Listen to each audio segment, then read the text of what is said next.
Hello, everybody, and welcome to the Household Hazardous Waste Information Exchange. Thank you for logging in and spending your morning with us.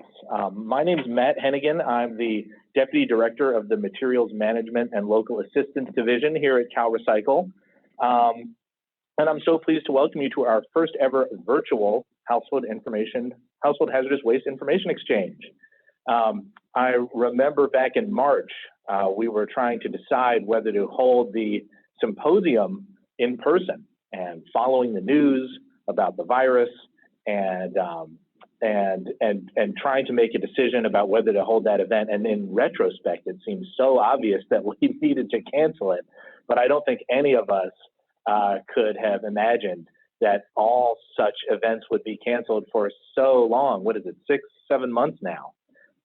So I wish we had the benefit of that hindsight when we were trying to make that decision back in March. But we figured out how to do this virtually, and I want to thank the staff who organized this and our IT department to make this a reality. So thank you to the folks in the room and to all the attendees. I had planned to take the opportunity at that symposium to introduce myself. I'm relatively new to CalRecycle and new in the role of Deputy Director here. So I thought I would take a few minutes at the top of this event just to say hello and give you a little bit of information about me and my background. I joined CalRecycle from my position at the Government Operations Agency. I was a Deputy Secretary for Sustainability there, essentially the Chief Sustainability Officer for state operations. The state of California has over 1 million square feet of real estate, 40,000 vehicles, and we talk a good game about sustainability, but it's important that we walk the walk as well.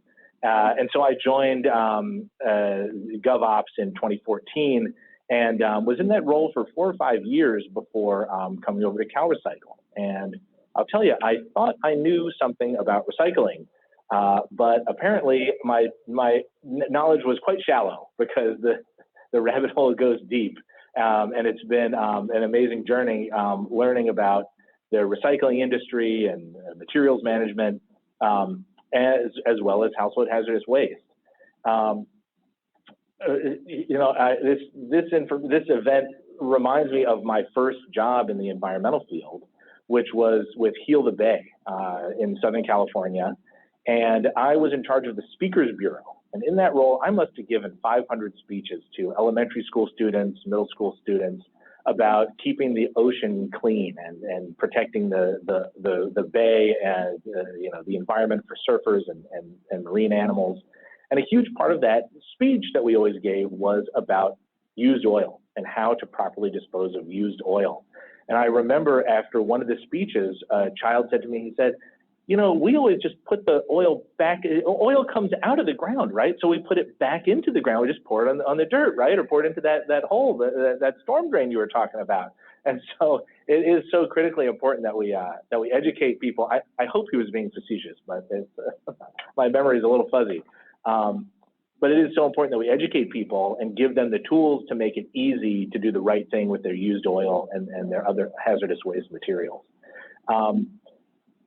So I'm so glad to see so many people logged on. I think we have close to 160 people. We have people from local governments. We've got the Conservation Corps. And I especially want to thank the folks who are in fire-affected areas. We were just talking in the room here, our hearts go out to all of you worried about your communities, your personal homes, your families. And if you're in that area and dealing with the smoke, and the evacuation orders and the uncertainty around all that.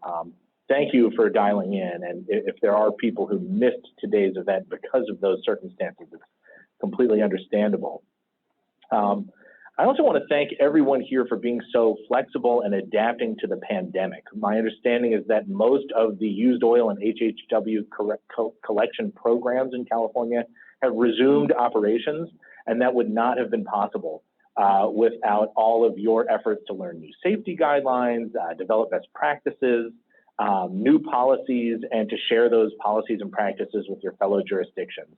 All these additional safety measures you've implemented are keeping Californians safe from COVID and keeping Californians safe from hazardous waste. And your efforts are absolutely appreciated during this unprecedented challenge that we're all dealing with this pandemic. I know we're running into the next event, next speaker's time, but I do want to take a brief moment to encourage you to explore the resources that our division here at CalRecycle has to offer. The hazardous waste program is part of the financial resources management branch. We call it FIRM.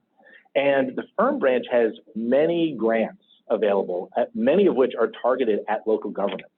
So you may be fully participating in all of the hazardous waste related programs, but I'd urge you to explore our website and look for other grant opportunities. We have grants for beverage container recycling and recycling bins. Water bottle refill stations are an eligible expense on some of those grants. We have grants for rubberized asphalt, so your public works department may be interested in getting some technical assistance about how to use tires in their public works infrastructure projects. And those, your contacts here at HHW may not be the people who work on those. They work down the hall from those people, and they attend the same staff meetings, and they know all the right people. So we can easily get you connected into those other grant programs as well. I'm excited to learn alongside you today. This will be my first Household Hazardous Waste Information Exchange. And I want to thank the staff again for organizing this, and thank you all for attending our very first virtual Household Hazardous Waste Information Exchange. Okay, who's next? Thank you very much, Matt. Appreciate the introduction. Next we have Jeff Lynn, Supervisor of Grants.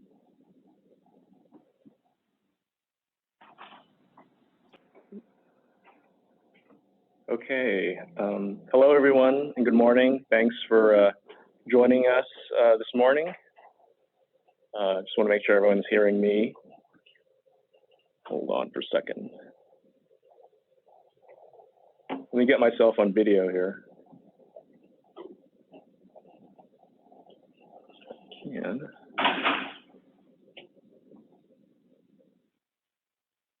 all right, very good. Yes, as Lori mentioned, I am a supervisor with the Household Hazardous Waste, or HD, grants program. I'm just going to take a couple minutes right now to give a quick update on this fiscal year 2020 and 2021 Household Hazardous Waste grants program.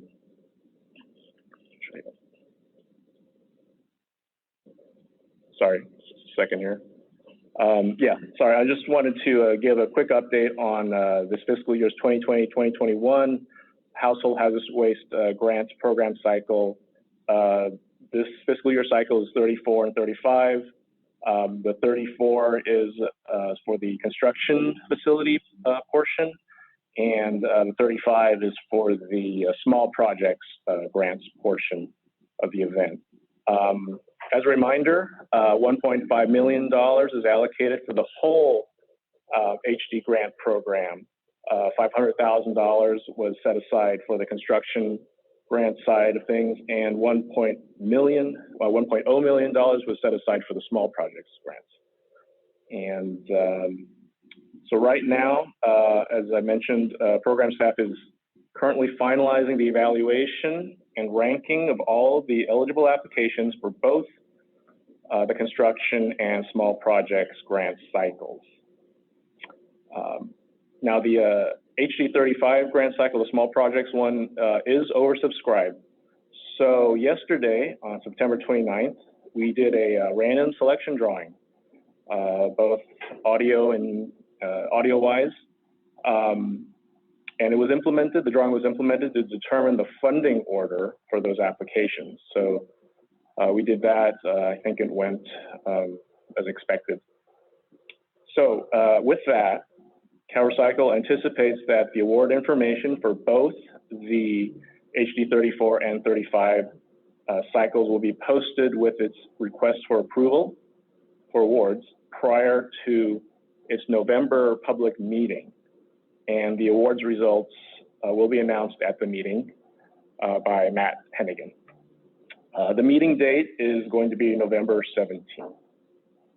And I believe that is all I have for the HHW grant program cycle updates.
All right, can everybody hear me? I don't know.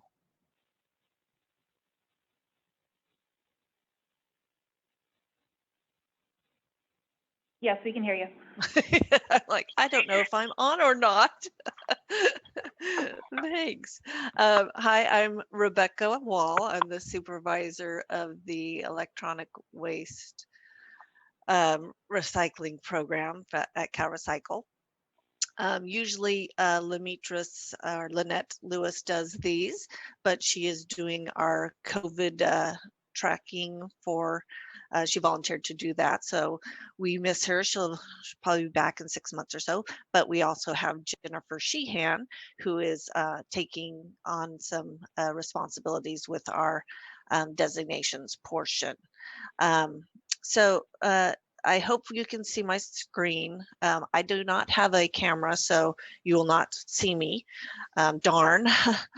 But Jennifer Sheehan and myself, Rebecca Wall, are on here. You can contact us at any time. So I'm going to give you an update on the CalRecycle's covered electronic waste finalization of the regulations relative to the designated approved collectors.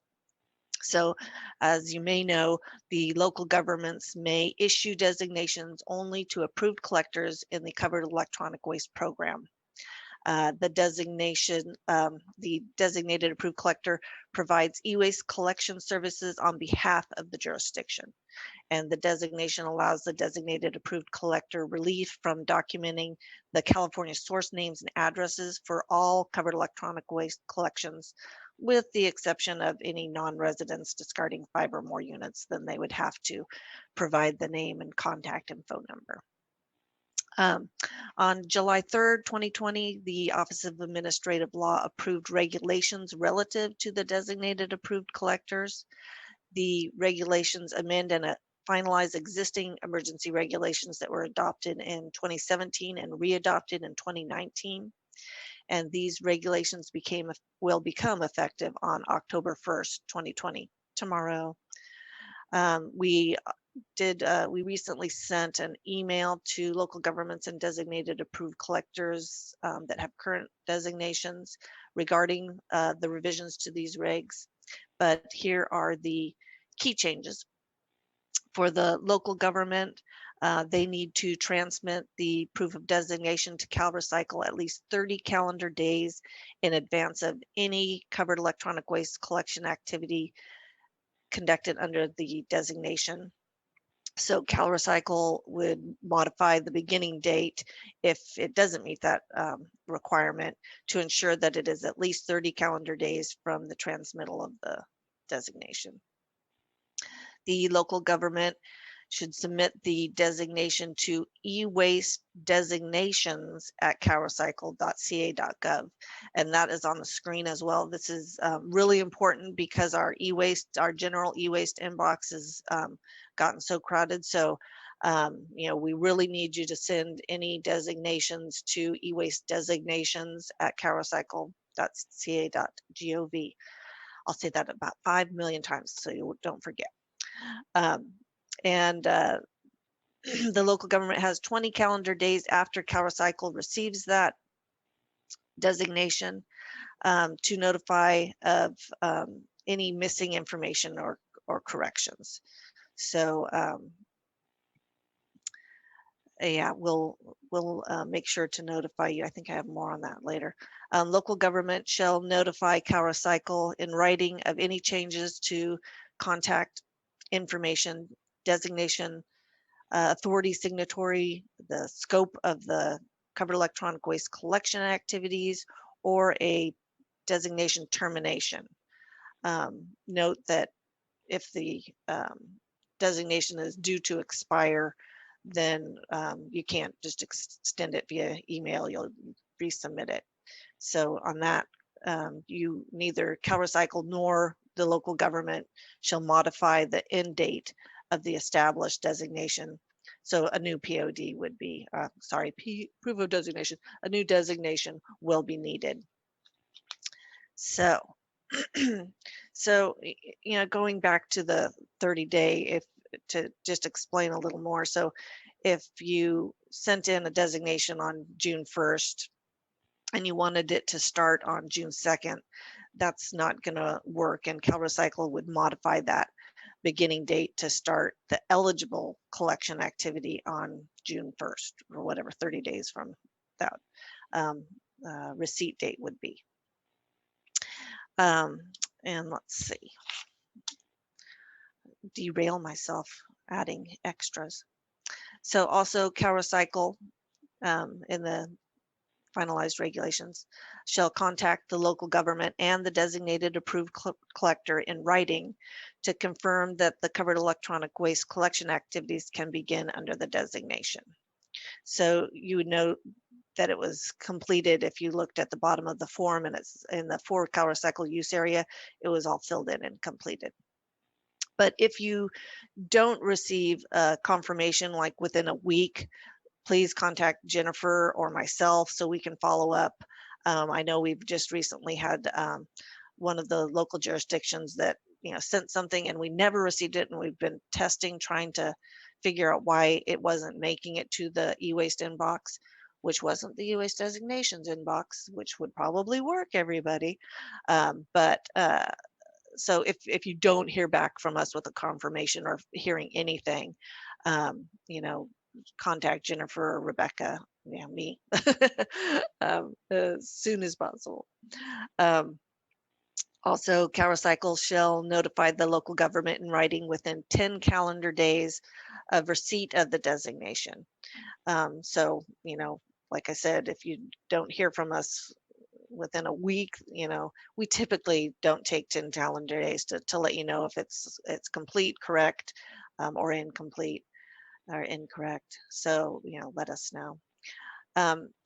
Then for the designated approved collectors, their change is going to be that they need to record on a separate collection log, the source log, for each covered electronic waste collection activity that falls under the designation when submitting that claim documentation to the recycler. So they would need to have a separate page of information on the designation that totals all the units and estimated weights for the CRTs and the non-CRTs, you know, and not keep them within a whole bunch of other collectors or designations. So that's very important. If you have any more questions on that, you know, contact us. And that the collector shall provide to the recycler for the claim a copy of the established, like I talked about before, the designation. It's going to have the information at the bottom filled out by CalRecycle, as well as any approved changes. So you could attach a copy of the email if the local government said, hey, I wanted to add drop off or curbside or something like that to the activities for this designation, they wouldn't have to redo the whole designation. They could just add that in an email. And so you would, put the established designation and a copy of that email that had the addition to the recycler, so we can have the correct information. And then the designated approved collector will notify the local government and CalRecycle in writing at least 30 days prior to any changes to their operational status, organization name, contact information, or address. And in the case of anything that's unforeseen, if they could do it within 10 days of unforeseen changes. So that's basically all I have to report. Please go to, as shown on the screen, Westlaw. You can check out the whole designations, the 18660.47 through 0.50 is all about designations. And of course, the CalRecycle website, calrecycle.ca.gov, if you go to e-waste and then the local government tabs, then it'll give you a lot more information too. But anytime you need any information as well, you can call Jennifer or myself or email us or send something to ewaste-designations@calrecycle.ca.gov. Thanks, everybody. I'm done.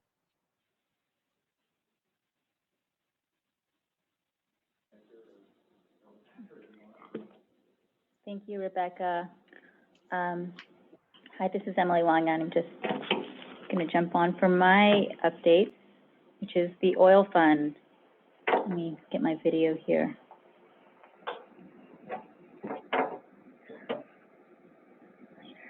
Okay. So several years ago, we saw signs of decreasing funds available for the used oil fund, and we first began to predict that the oil payment program, or OPP, would be negatively impacted by this. So in response, we downsized our competitive grant and contract program. So we basically stopped issuing new contracts and haven't been offering any competitive grant programs for the past few years in order to preserve the fund.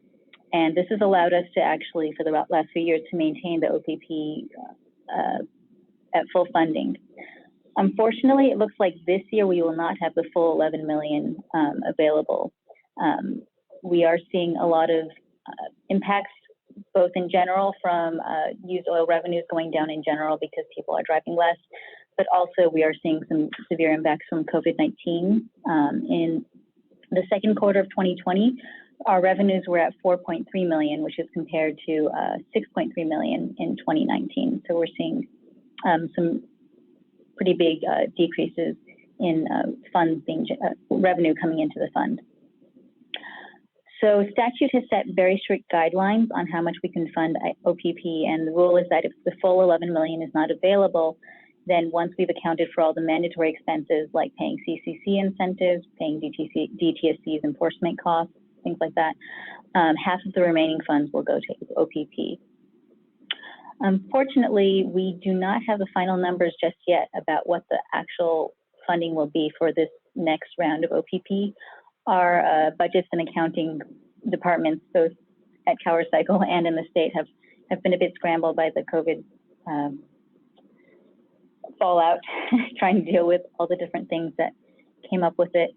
So we were hoping to have a number for you by the end of this month, but it looks like those numbers are not quite out yet, but hopefully we'll be out soon, and we will share that with you guys as soon as we have it. But for now, for the time being, the best we can tell you is that we don't anticipate having the full funding available, but we will let you know as soon as we have that number. So does anyone have any questions? I'm going to look to see if there's any questions. Okay, so.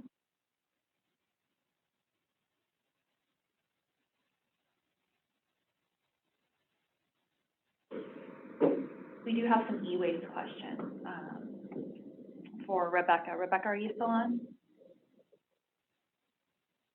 Yeah. Okay. So the first question is, kind of vague. It says, what are these for e-waste designations? What are these? Are they only for if we are having an event? Not clear what you're talking about. Is this from local government, or I'm guessing so? Yes, it is. So, yeah, the local governments can provide designations to any of the approved collectors in our program if they want to do a one-day special event or something like that. The reason we allow the designations from the local governments is to, one, help the local governments not have to have the burden of the collection. They can use an approved collector, but also giving that approved collector the ability to not have to to provide all of the names and addresses, because that's how we determine that they're all the material, the televisions, laptops, the flat screen monitors, TVs, are from California. So we ask for their name, address, and how many units they gave to the approved collector. So this just, takes that burden also away from the approved collector, and they work closely with the local governments on so that that collection can be made. Yeah, that's about all I wanted to say on that. Does that make sense? That makes sense. I started to go down a rabbit hole that I just didn't think you needed to go. I have another question for you. Sure. Who takes e-waste now, and who comes out to do events in the communities?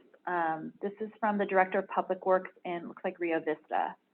Okay, well, if you go to the CalRecycle.ca.gov website and go to, I believe the first page, and I could be wrong, shows you the different approved collectors that we have in our program.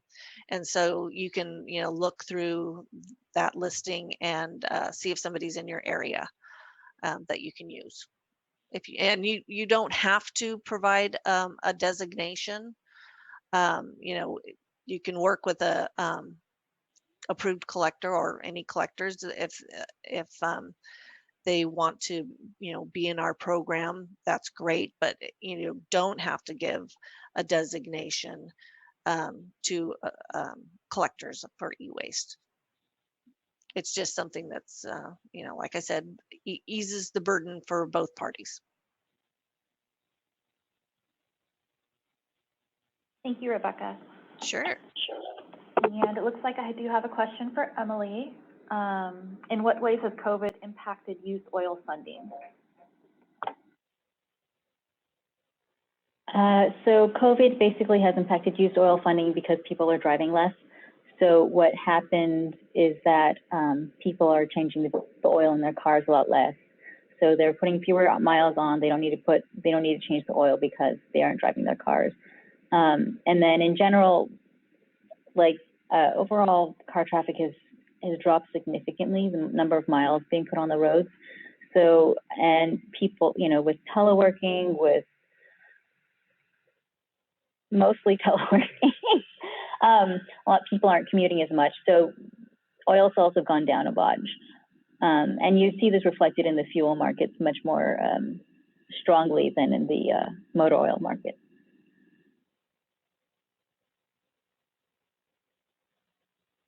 Okay, looks like that's it. On to legislative updates real quick. So one big one that I think a lot of people have been asking about is AB 995, which is DTSC's overhaul of their fee system. And it would have resulted in, there's currently an exemption for used oil facilities in paying hazardous waste fees, and it would have actually removed that exemption. It looks like it was just vetoed by the governor yesterday, so that the hazardous waste fee system hasn't changed at all. And In terms of other legislation, AB 793, which was the recycled content for beverage containers law, it passed, and it requires that as of January 1st, 2022, beverage containers need to contain a minimum of 50% recycled content in their packaging. Other laws, other bills, AB 1080, which was the packaging omnibus, that one did not pass, that one did not go through, it failed. AB 1509, that one looks like that one also died before it had a chance to pass. There's a bunch that didn't go through. I think a lot of things just kind of got deprioritized and tabled because of COVID. The AB 1770, which was the tire rubberized asphalt pavement, that one did not pass. And then I think those were the main ones. I'm just checking. Yeah, those were the main ones. No huge legislative updates from us. Oh, wait, sorry, I missed one. SB 68, which would have extended, which would have impacted solid waste landfills. It extended the sunset date to allow treated wood waste to be allowed in landfills. That one got vetoed, so that means that the sunset for treated wood waste to be allowed in landfills is still what it was, and now we have to treated wood waste needs to be dealt as fully hazardous. There's no more sunset period that we can count on. So, any questions on legislation? I have a couple questions for you. This one is back to OPP. When can jurisdictions expect to receive notification of award for OPP 11, since we are unsure how many funds will be available?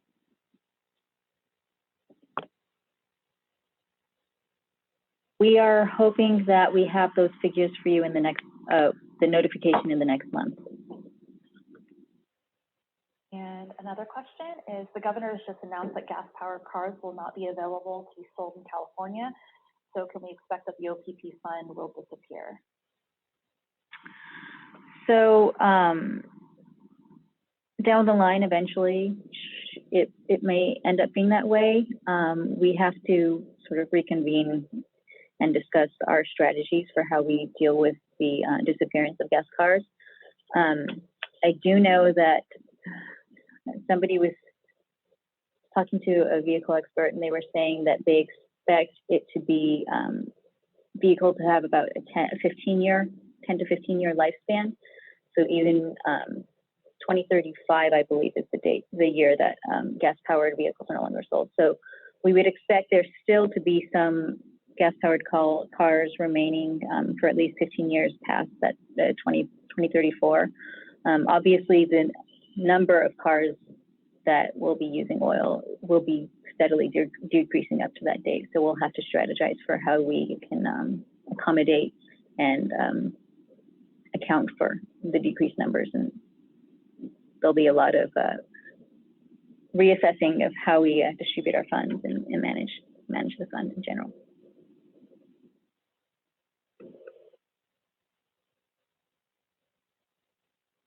Great, thanks. So let's move on to our next agenda item. Next, we have Jeffrey Niswander, who's the HHW Technician 2 for the Central Contra Costa Sanitary District, and he's going to give us some updates on the lithium batteries.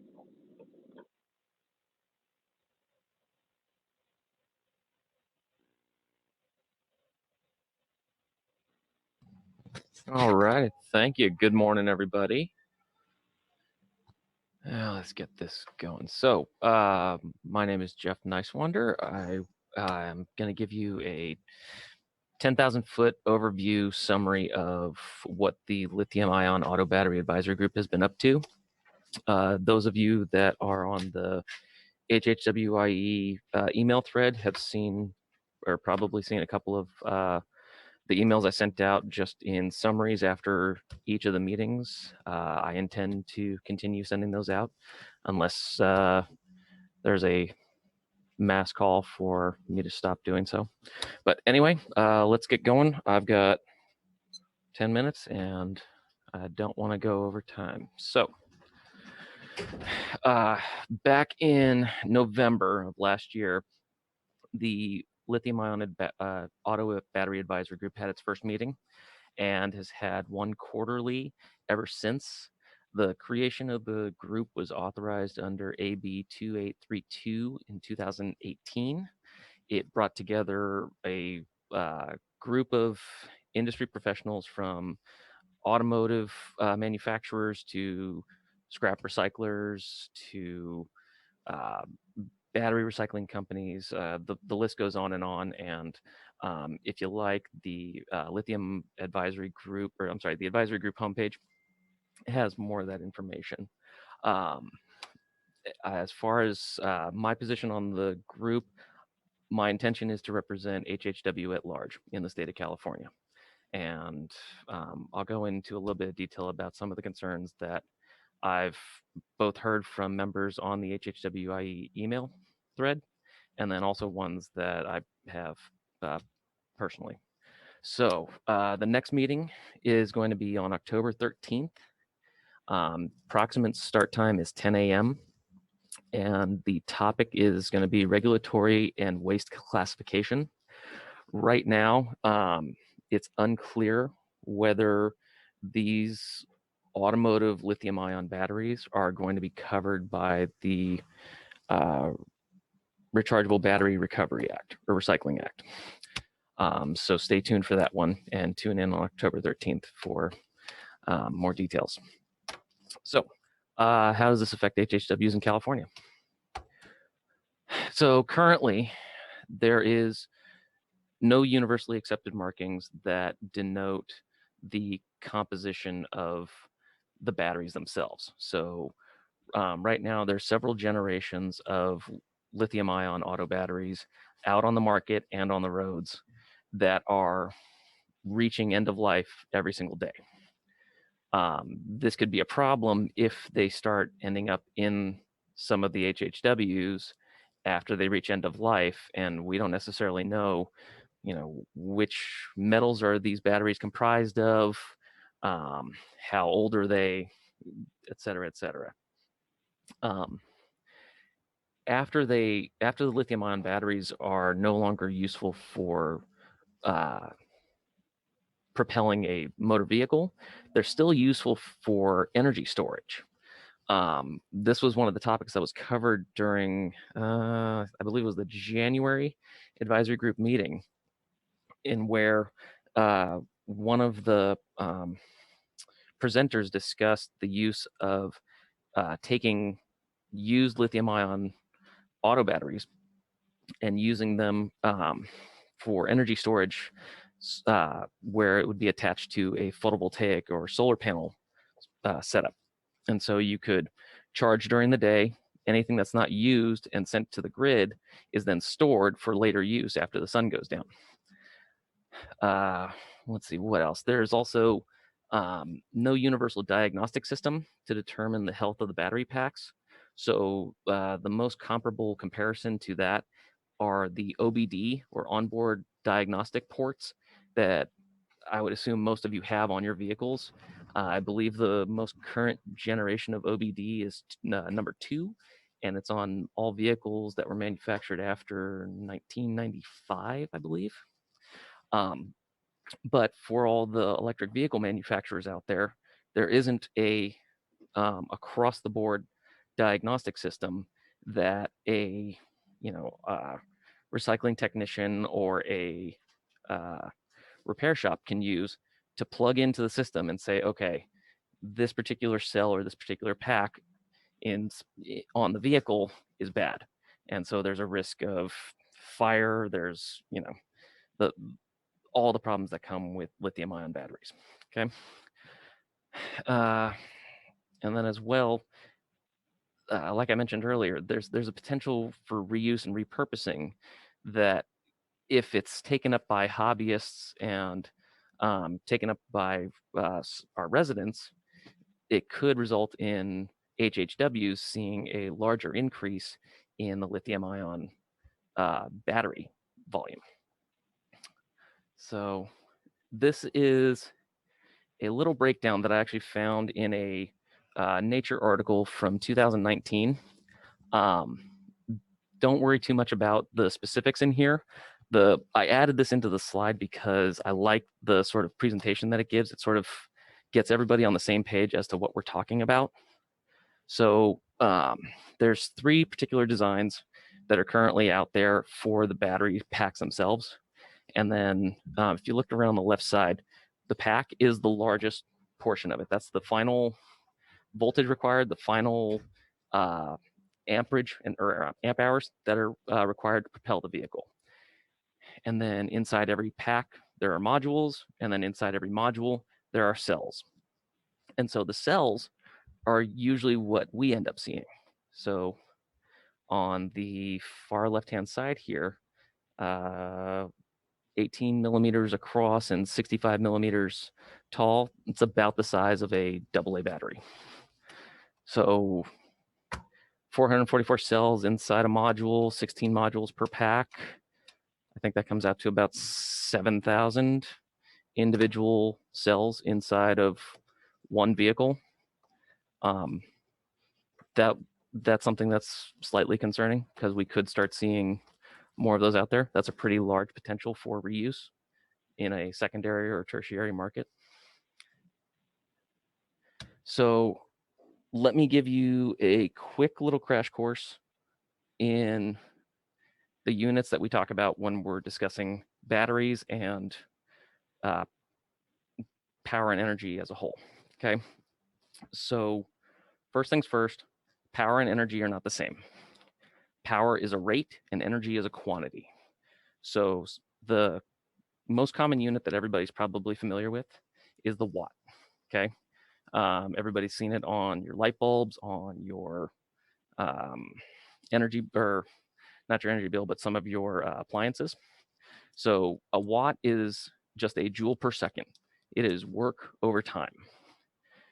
When you look at your power bill, it's in watt hours because that is an energy. That's a actual quantity. And so the way they break it down, it's complicated and sometimes frustrating when you get down into the nitty gritty, but essentially a watt hour works out to 3,600 joules. So when we start talking about larger systems, you start talking about BTUs or quads, which is a quadrillion BTUs. So BTU is the amount of energy required to raise 1 pound of water 1 degree Fahrenheit. Okay, and it works out to about 1/3 of a watt hour. So about every year, Lawrence Livermore National Labs puts out one of these flow charts. This is the approximate consumption of energy in the United States. On the left-hand side, you see the energy sources and essentially where they go as you progress to the right. On the far right side, in the pink boxes, you have the end users. And so that's residential, commercial, and industrial. And then at the very bottom is transportation. And that's the realm that we're talking about right now. As you go even farther to the right, the energy services, the dark gray box, that's the used energy. That's what the energy that was actually used and essentially led to work being done.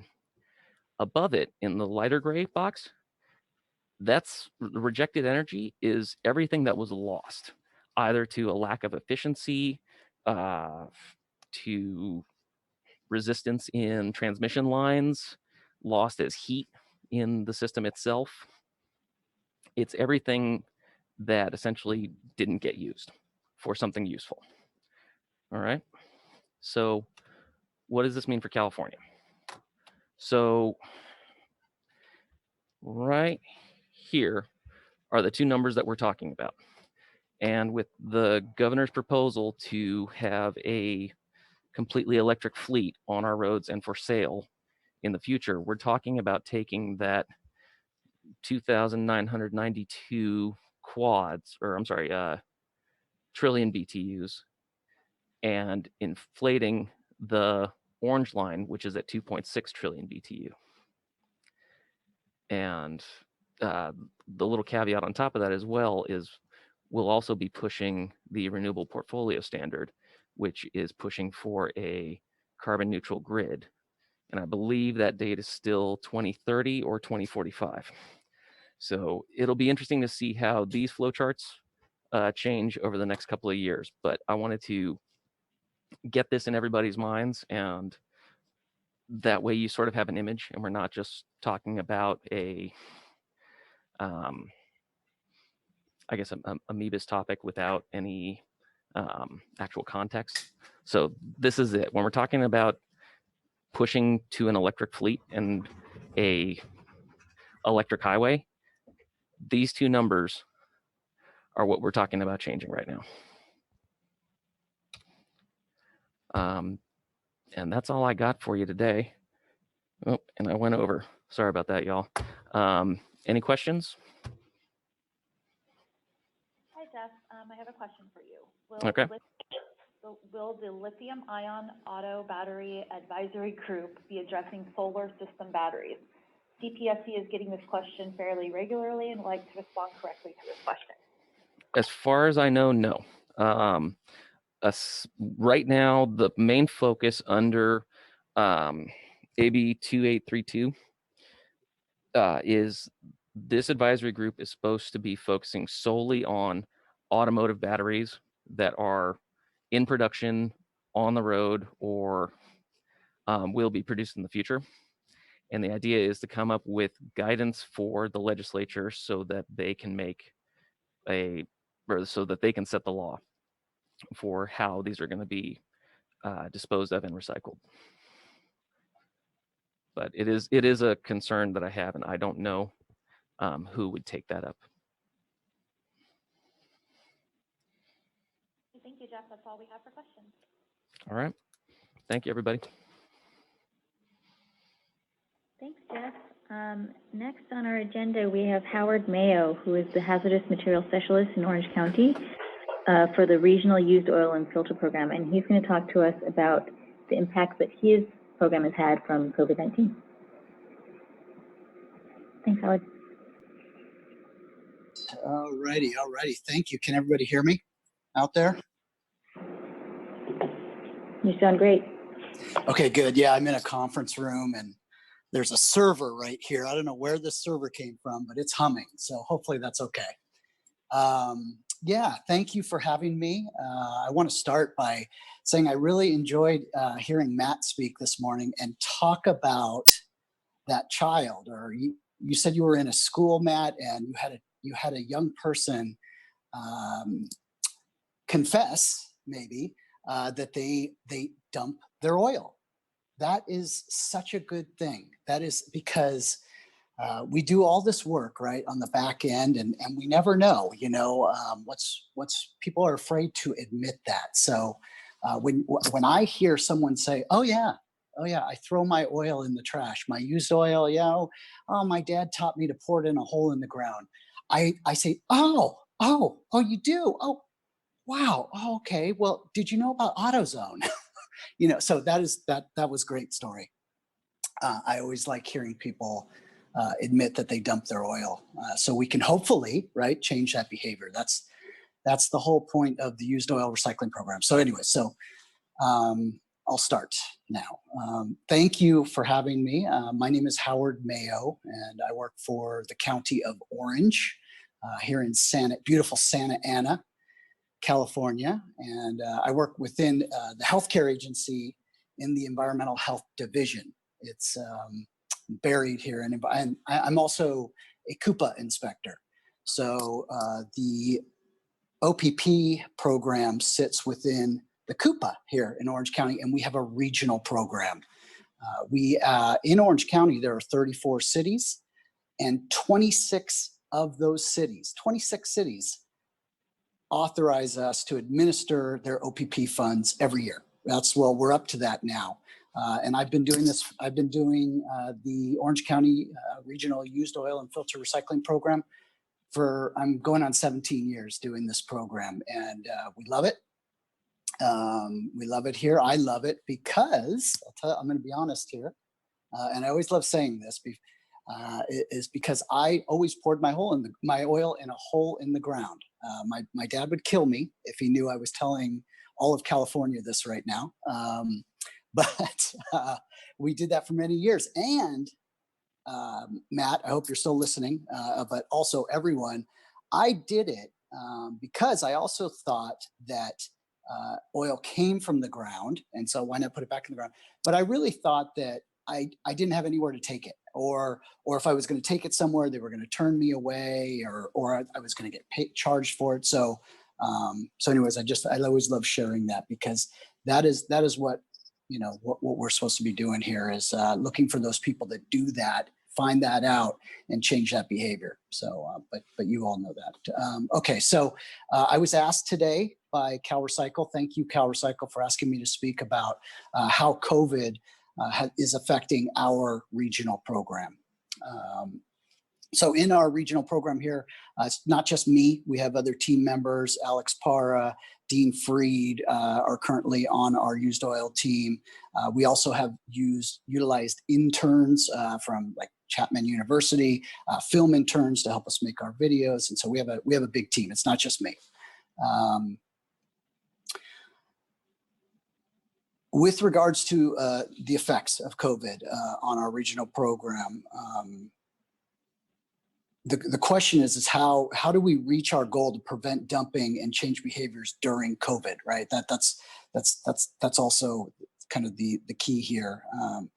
Traditionally, what we were taught by CalRecycle, and before that CIWMB, California Integrated Waste Management Board, was face-to-face meetings and interactions, those conversations with people, and having them, you know, tell you what they do with their oil. That was how we change behaviors. Well, now with COVID, what's really affected our program is not being able to do those face-to-face events. With so many cities in our regional program, we did lots of them. In fact, that was a big portion of our grant, and how we spent our grant money was doing events and passing out free oil containers. We did Earth Day events, and you all have done them all, you know, 4th of July events, car show events, chili cook-off events, any kind of event, water events, Earth Day events. But not being able to, we would do over 50 events a year. Now we're down to one event a month. And I'm going to talk about what those events are, that we are still able to go out and do events, fortunately.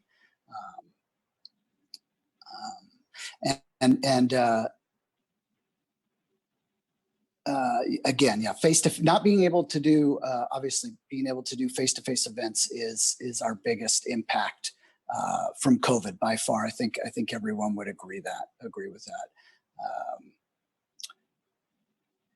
And it's hard because, you know, the other portion of how we spend our money is advertising. And you know, we buy billboards, or we buy OCTA, Orange County Transit Authority bus ads.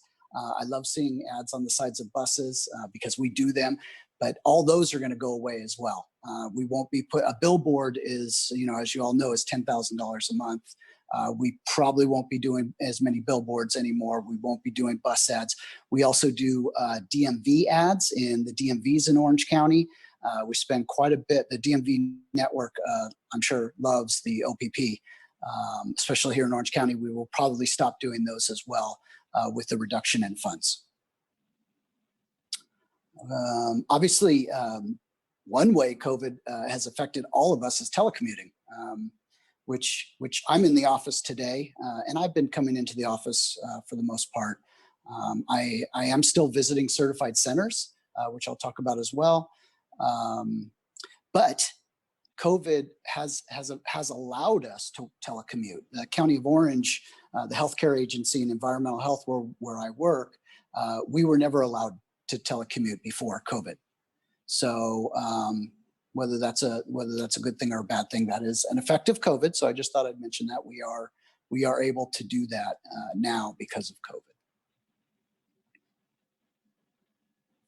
Certified center visits. So we are allowed to go out allowed, so to speak. I say allowed.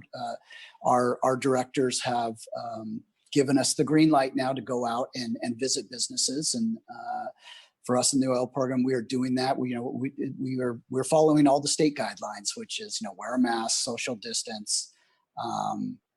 The stores are really receptive to seeing us, and I know you all have done this as well. But it's really beneficial to visit the certified centers, and now that things are easing, so to speak, a little bit.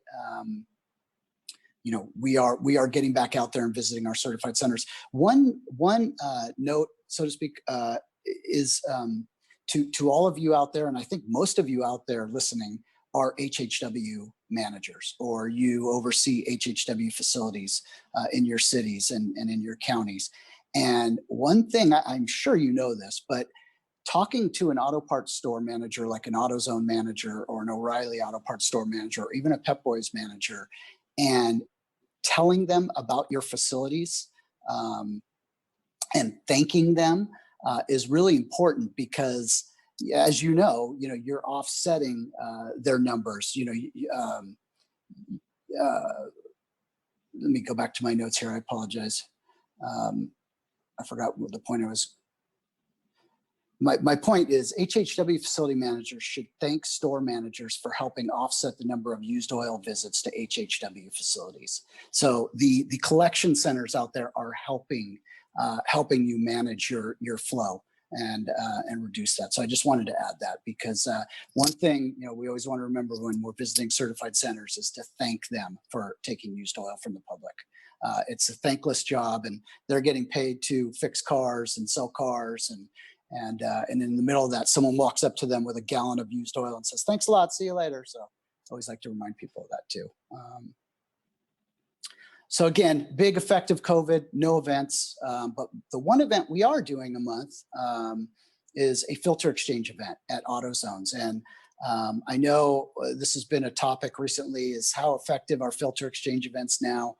What we've found in doing filter exchange events is we're getting a lot of people following us and taking advantage of the opportunity to get free filters month after month. And we're not getting a lot of traction educating new people.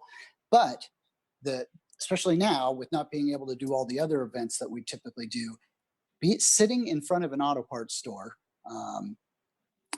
is just beneficial. Just having your target audience right in front of you and being able to ask people who are walking out of the store with 5 quarts of oil and a filter, "Hey, did you know that this place right here takes your oil, takes your used oil?" And in my experience, I'd say 20 to 25% of those people go, "No, I didn't know." And so just that alone, just sitting in front of your auto parts store from 8 to 2, that's what we do on a Saturday, is very beneficial just for that reason, if not educating or getting people taking advantage of a free oil filter, but educating, talking to people, having discussions, and trying to change behaviors. And so O'Reilly Auto Parts at the moment is not responding. They are not allowing us to do filter exchange events. So effective COVID, O'Reilly Auto Parts is not allowing us to do filter exchange events at their stores. However, AutoZone is in Orange County. Long ago, I received permission from AutoZone corporate offices to organize our filter exchange events at the store level with the store managers. So we've been really fortunate. We're continuing to do filter exchange events at AutoZones. O'Reilly's, not the same. We've always had to schedule those at the corporate level, and then they funnel it down to the store level. And right now, corporate for O'Reilly's is saying no go. So another effect of COVID. What else do I have here? Car club events. We just started doing that too in San Clemente, like coffee and cars. We have donut derelicts in Huntington Beach. And those are a little different. Those are less, I call those proactive events versus reactive events. but that's something you can do during COVID as well. Those are still happening. Those are, at the donut shop or in the, the Fuddruckers parking lot outside the coffee shop in the evening. And the way we do those is we just open up our van with our containers, and we sit outside our van and we approach people and say, hey, did you know, or do you change your oil? What do you do? Oh, you do? Oh, what do you do with it? And by the way, I always like telling this story too. In my experience, when you ask people if they change their oil and they say yes, and then you say, oh, great, you change your oil. What do you do with your used oil? I always get two types of answers. It never fails. It never fails. The first type of answer is people always tell me exactly what they do with their oil. Oh, I go to the Chevron station by my house, or oh, I go to Jiffy Lube, or oh, I go to AutoZone right away. They tell you right away. The second type of answer you get is a pause. You always get a pause. And then you get like a rambling story about their neighbor or something that is a mechanic, and they give it to them. But those are the people we're looking for that pause anyways. And then you go, oh, well, that's great. You give it to your neighbor, but did you know about AutoZone? So just a little tidbit there. All right, so car clubs, we're gonna focus on doing more car clubs during COVID. I talked about cutting advertising with the reduction in funds in COVID. We are still running our harbor programs despite COVID. We pay for bilge pad or oily absorbent disposals at the harbors, at all 3 harbors in Orange County, Dana Point, Newport, Sunset, Huntington, at the fuel docks, at the launch ramps, at some of the marinas. We have disposal areas where boaters can pick out new pads and dispose of their oily pads, and where we spend most of the oil funds is on disposals for a drum of oily absorbents. Those seem to have continued, so not too much of an effect on our harbor programs. That's our World Oil contract. That's steady. Geoplastics, our container contract, not so much. We're not passing out containers. I mean, with COVID and a reduction in events, we're kind of having to hold on to the containers that we've purchased so far. We are maintaining a Facebook page. We have our own website, ocusedoil.com. That is also on all our literature. I encourage you to check out Facebook/OCUsedOil for our videos. Everything we've created, we have a pretty robust used oil program here in Orange County, is yours. Everyone listening on this call, if you want to, we've made all of our literature and our videos oil-centric. They're not Orange County-centric, so we would share anything we've created with anybody who wants it. Please let us know. I think we're doing okay on time. I'm almost done. We are preparing for the decrease in oil funds I talked about a little bit earlier, effective COVID. Future projects, we're going to be always doing everything we've always done, listening to what you all are doing. And if you all are doing something that we're not doing that is beneficial, we'll be doing that. And we are looking into YouTube advertising. That may be something that we could look into in the future. When you click on a video, there's always an advertisement. If it's oil centric, we might look into that. But I think that is it for my presentation on the effects of COVID and our used oil program. You can open it up to questions. Thank you, Howard. I have one question right now. How do filter exchanges with AutoZone work? How do people hand off the filters with social distancing? Oh, that's a great question. Gosh, Dean Freed and Alex are the two that have worked them. I have chosen to not work them, but we have lots of people here who are anxious to work and love working.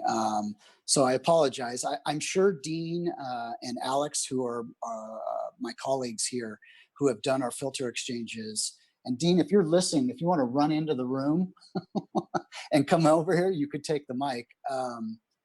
But the way we do it, I do know how we do it because I have worked many of them, but I haven't worked them during COVID.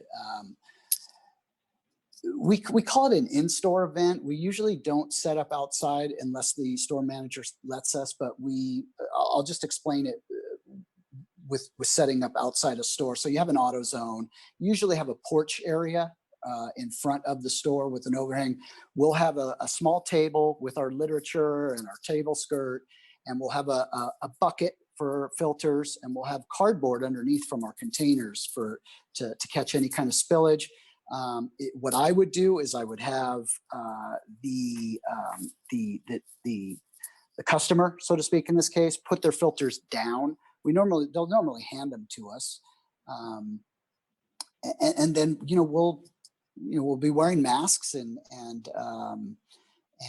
we'll take them into the store if we have to. And AutoZone usually gives us a kiosk where we can look up people's filters and we pull their filters. And not having worked one during COVID myself, I couldn't tell you, but what I can tell you is our turnout has been normal. From 8 a.m. to 2 p.m. on a Saturday at an AutoZone, we 2 weeks before the event, we put flyers in the store, we put it on our Facebook page, we put it on Car Club websites, and the city that we're doing the event in will put it on their Facebook page. So that's the type of kind of grassroots advertising we do for these events. We don't use radio. We have used radio, but what I'll tell you is we usually get anywhere from 15 to 30 participants within the 8 a.m. to 2 p.m. So it's not overwhelming. I'm trying to answer the question on how we handle it. We follow the CalRecycle guidelines of $15 per filter, limit 2 per household. At the last filter exchange we did, it was at the AutoZone in San Clemente. I think we had maybe 15 people, so it's bearable. It's not overwhelming. I think that's the best I can answer that question. I hope that answers your question. Thank you. And I have another question for you. This one's a long one, so bear with me. Sure. Many of our CCC contacts have told us that they are busier than ever with people coming into the store, working on their cars, and recycling used oil and filters. Many of our jurisdictions, telecommuting has not been impacted because their jobs are considered essential. How are you managing filter exchanges now that you are down to one event a month? Are you seeing much fewer attendees? Have you heard the feedback from community members on this? We have had many people call us asking when filter exchanges will return to a regular schedule. How are you handling these kinds of issues from community members? Yeah, that's an interesting question. We're unique in that we're a regional program, and we do this in cities that have an auto parts store. Villa Park doesn't have an auto parts store. Newport Beach doesn't have an auto parts store, but Westminster and Fullerton have 7 of them. So it's different, and we don't get that feedback directly like a city would. I imagine it's different for you folks out there that have your OPP funds just for your city. Like I said, we have a Facebook page. We post where we're going to be 2 weeks before, we kind of filter exchanges are a funny thing. And that I'd say probably 75% of the people that come to the events already know us, and they're following us to get these free filters, unfortunately. And I think that's something that Baljot and everyone at CalRecycle is aware of, and we're talking about this. Gosh, I hope that answers the question. We don't get too much feedback directly. We have people that follow us on our Facebook page. That's how we announce it. We don't encounter too many problems with doing filter exchanges. So I hope that answers the question. Okay, thank you, Howard. That's the last question we have for this section. I do just want to let everybody know that we are getting multiple questions for speakers that have previously spoken. If we do have time at the end of the information exchange, we will go through those questions. If not, we will forward your questions to the speakers. Thanks so much, Howard. Thank you. So our next agenda item is to talk about, we have a panel of folks here to talk about impacts of COVID-19 on HHW collection. So we have David Wyatt, who's the HHW Program Supervisor for the Central Contra Costa Sanitary District. I have to be very careful with that. Courtney Scott, the HHW Program Supervisor for Zero Waste Sonoma. Bill Grine, who is the Hazardous Materials Program Manager for the County of Santa Clara. Bruce Fritz, who's Supervising Hazardous Materials Specialist for Alameda County. And Larry Sweetser, who's from Sweetser and Associates. You may have heard of him. So I'd like to actually start by just asking each of the participants to give a short overview of your facility and what you've done to deal with COVID. Hoping if you could let us know how long you've been reopened, or if you had to, if you've been open this entire time, let us know that. If you've changed your operating hours, and what are the main adjustments you've had to make. So Dave, would you mind starting us off? Sure, no problem at all. Good morning. Just a little background on what our facility is here for. We are wastewater service district. Our program is here for the protection of water quality. We have no solid waste diversion responsibilities. We're here just for pollution prevention. Our service area is about 500,000 residents, 195,000 households in about 185 square miles. We only accept HHW, no e-waste. We're open 6 days a week, 7 hours a day, closed on Sunday. During the COVID, ever since COVID, we actually changed our hours from 9 to 4. We're actually open 7 a.m. to 2 p.m. That was a bit of a concession for having to work, a concession with our management because of conditions. So we changed our hours to accommodate some of the people that complained about our program not being open during non-working hours, non-normal working hours. So we're trying to pick up people earlier in the morning. Anyway, we have a reuse program, or had a reuse program. We have 6 staff and we have contract staff. In a normal year, we collect about 2.2 million pounds, and we give away about 18 to 20% of that through our reuse program. And we serve about 35 to 37,000 residential customers each year, pre-COVID. So after COVID, like most, we closed in the middle of March, and we reopened in the middle of June. During the closure, we, much like everyone else, I'm sure, we heard a lot of calls from people saying that, why aren't you open? You should be an essential service. You're essential to me. This waste has been in my house for the last 5 to 20 years. It's not safe for me to store it anymore, and all the reasons why we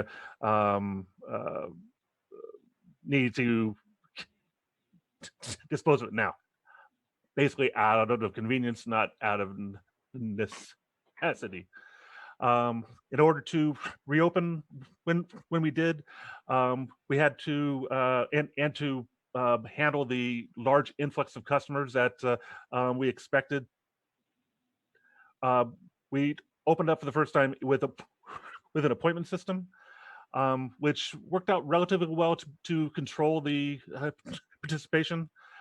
We were taking appointments only initially, like for the first week or so, and then we just opened it up to, we still had the appointment system, but we were taking the non-appointments just so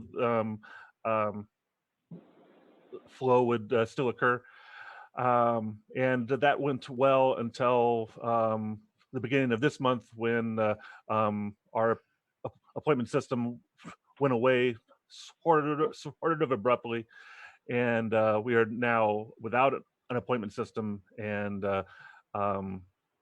participation rates have been were increased by about 30% so far this month. And sorry. Waste volumes are one more thing that we saw go through the roof. Even with the appointment system, the pounds per car went from about 50 to 60 pounds, which, keep in mind, we don't collect e-waste, so our waste volumes are per car are relatively low. But like this month, September, we're up in the 90s, and we're shipping waste twice a week. We're shipping a roll off of latex paint to paint care. About, I think we've had 6 shipments so far this month, or so far this month is the last day, but so we've had 6 430 cubic yard roll-offs of latex paint shipped in September, which is we typically do 2 or 3. And as Howard mentioned, our retail partners during the closure were a huge help for us when it came to not necessarily oil so much, because we're not part of the CCC program, but we are part of we do have a retail program that collects batteries and lamps, and our retail partner, the hardware stores, have been a great help for us. They can continue to collect lamps and batteries, and we would actually open up a day or two just for them while we're closed, just so we can empty their storage, because they're getting so much waste in. We have done some changes around the facility as far as distancing. We put up some barriers, used some of the collection containers inside our receiving areas to distance our staffs and limit contacts. We do very few team lifts and things like that we normally would do. Our reuse room, again, it's closed and will be closed until we have to stop wearing masks. So at this point, we have no we haven't worked on a real good plan, especially since we've been so busy with residential participation. We haven't had a chance to work out our reuse room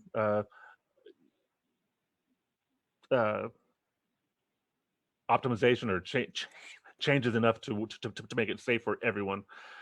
So that's actually adding a lot of waste volumes to us as well. But again, about 20%. So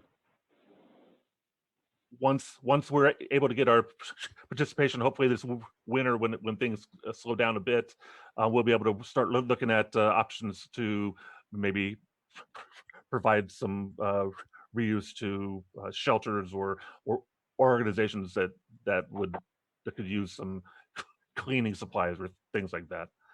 But that's kind of all I have. I'm absolutely open for questions at the end, but I hope that's what we're looking for. That sounds, thanks, Dave. That's great. We're just going to hold off questions until everybody has their chance to give their little presentations on their individual programs. So next, Courtney Scott from Sonoma. Hi, can you hear me? Sounds good. Okay, thank you. So thank you for having me. I'm Courtney Scott, the HHW Program Manager for Zero Waste Sonoma. And I wanted to talk about some of the things that we are experiencing here in Sonoma that may be a little more unique. But first, I'd like to give an overview of our normal program. So Zero Waste Sonoma is a JPA that represents all 10 jurisdictions in Sonoma County with 9 cities and the county. Our HHW program consists of 1 permanent facility for residents and businesses, weekly temporary HHW events, and a door-to-door rover. We also do not collect e-waste through these programs. E-waste is a totally separate program, which I also manage. And under normal circumstances, we operate 5 days a week at the permanent facility with businesses on Tuesdays and Wednesdays, residents on Thursdays, Fridays, and Saturdays. Events are Tuesday evenings at 21 locations across the county. And our door-to-door rover program is on Wednesdays as well. Our permanent facility is located at the county-owned transfer station and landfill and is fully staffed and operated by Clean Harbors. So during COVID, because we are located at the transfer station and we communicated with the County Public Works Department, we decided that we would stay open to service the public and decrease the opportunities for illegal dumping. But we did want to reduce the hours that we were open so that we could limit the exposure for our employees and the public. So for the very first shelter-in-place order, which was a 3-week period, we closed everything except for the permanent facility. We left open 2 days a week for residents only. So that means that we closed the business program, the door-to-door program, and our temporary events, which seemed like a good plan for the first 3-week period. We did drop to about half of our daily participants during that 3-week period. So normally we receive 120 customers a day, and that first 3-week closure, we were receiving about 60 people a day. So it seemed appropriate. And then once the second shelter in place came and was extended for another 3 weeks, that's when we started seeing people getting a little more anxious and wanting to get out of the house. And it was obvious that they had done some spring cleaning. I'm sure most of you guys experienced this too. So over the course of April, we our participation skyrocketed, and we saw about 1.5 times our normal customer daily average. So we decided to open back to our 3rd day and fully service our regular residential facility hours on April 25th.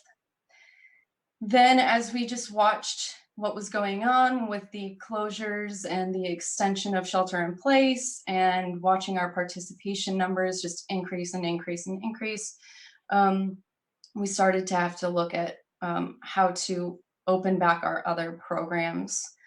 So come June, more businesses were able to open back up. And so we took that as a sign that that was time for us to open up our VSQG program. So in June, we opened back up our permanent facility for the business days, the 2 business days. And then we also decided, after many conversations, and a lot of people on this call today were part of a regional group that we had. We would call every 2 weeks and talk about like how would we implement events. So we decided to open up our first HHW event on June 30th. And then shortly after that, we also opened our rover program.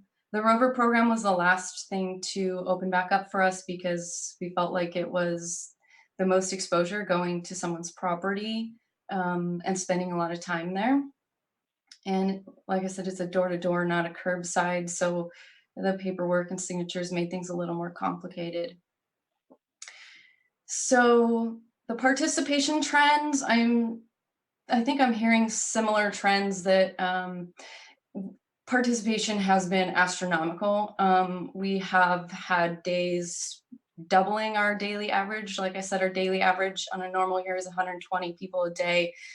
I think the highest that we've seen was 220 in a day. Customers are calling nonstop. Our voicemails are full. It's really, really busy. We have not switched to an appointment system yet because we're just not sure how to make that work with our contractors. And we also just don't want to make the public any angrier than they already are. We've had lines that are blocking the traffic at the transfer station. It's been really busy. So just to take another step back, one of the things that we did back in April when all of these changes were happening is that we decided as an agency to host a webinar to let the public and our partners just kind of know what was going on. So Zero Waste Sonoma hosted a webinar to discuss waste issues in the county. So we covered HHW, transfer stations, curbside, all waste issues in the county. And we invited our board members, our member jurisdictions, and the public, just to give them an idea of what to expect and to let them know that things are fluctuating. It was actually really useful. I think we had about 50 participants. And I think that we should probably do a follow-up at some point because things are still changing. The biggest change and the biggest added work that I've had is in relation to the HHW events. Like I said, we have weekly HHW events, which are already a lot of work, and they're at 21 different locations across the county. So normally I would plan these events for a year period in about December, plan for a 12-month period. And you guys know that takes a while. It takes me about 2 months to do between all of the site coordination and all the PBRs and all of the agreements. But so normally that would take me about 2 months and then we'd be done.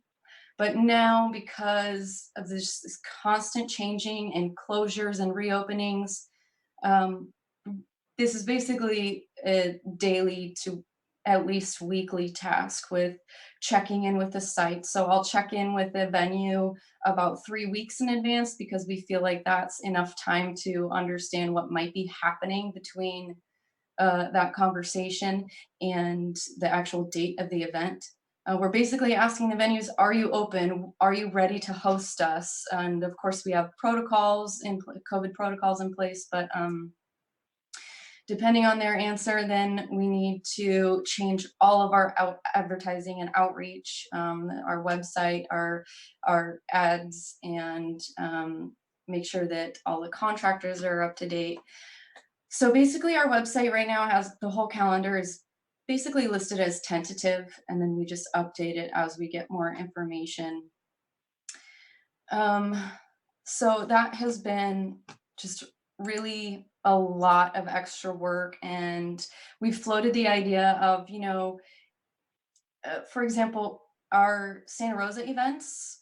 Santa Rosa is our largest jurisdiction, and we have most of a larger percentage of our events are in the city of Santa Rosa, but those venues have been taken up by either homeless COVID shelters or COVID testing, or they're just totally closed.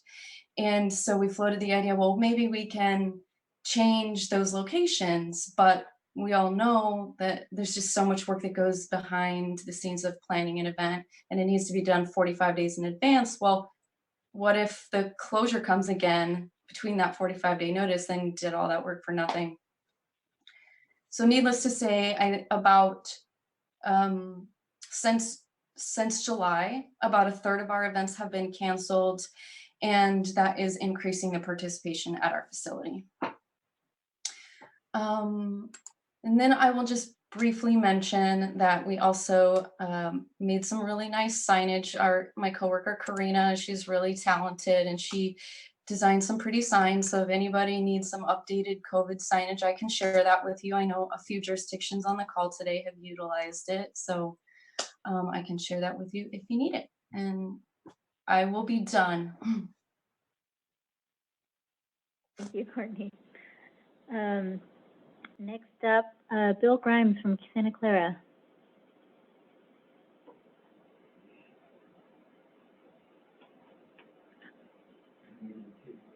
Oh, it looks like you're still muted, Bill.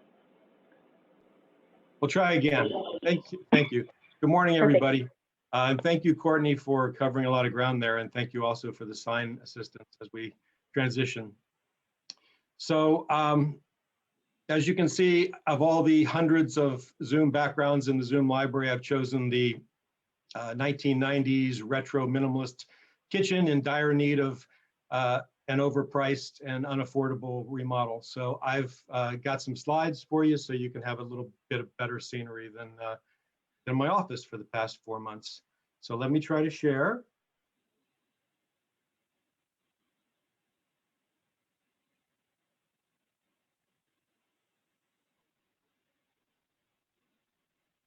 And I will assume it shows up for you unless I hear otherwise. So first, tremendous debt of gratitude to Teresa Curiel of our team, who realized very quickly our Zoom ratings would drop faster than the second hour of the presidential debates last night if you had to look at my face for 10 minutes. So she put together some slides for us. And if those are showing up okay, I will begin. So briefly, a little bit about our county.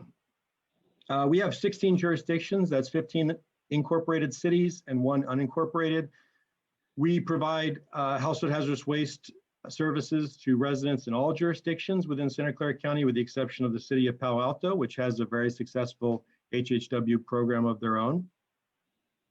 We have about 2 million residents, and depending on how badly the census goes, we should finally reach or break that number.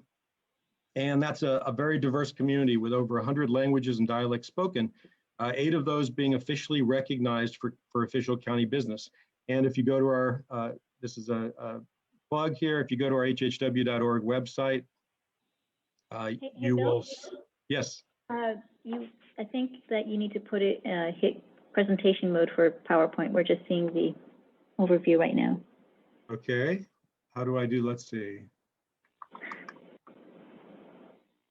Presentation mode, tried that. Let's see. Slideshow? You want to hit slideshow? Yep, I got that. There we go.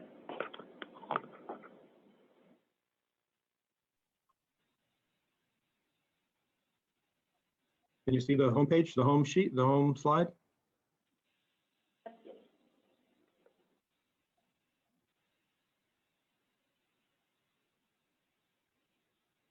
Are you guys seeing the home slide? We are. Okay. And now you're seeing the second slide? Yep. All right. So again, 16 jurisdictions. We cover all of them except the city of Palo Alto. We have 100 languages and dialects spoken, 8 officially recognized for county business, and you will see at our HHW homepage tabs for those 8 languages. We have 2 permanent facilities at San Jose and San Martin. They would normally operate about 165 to 170 events a year, depending on how the calendar lands. And in a normal year, which I am hoping we have again, we would host and conduct 10 one-day collection events annually. So this slide and the next one are mostly for my sanity to remember how things were in the good old days. So pre-COVID, obviously, we had a whole different world. Our last event at a permanent facility was March 14th, 2020. And in that old normal, we obviously, none of this is new to any of you, but it sure is missed by me. Had open windows, no mask, no social distancing. And in fact, the entire social experience that we had with our staff and contractors, with the public, with our regulators, was just much more, I think, much more personal and much more connecting. We had some amazing one day of collection events. We had 10 a year. Typically, we were adding additional sites, and we're prepared to do a new site for 2020 before the world changed.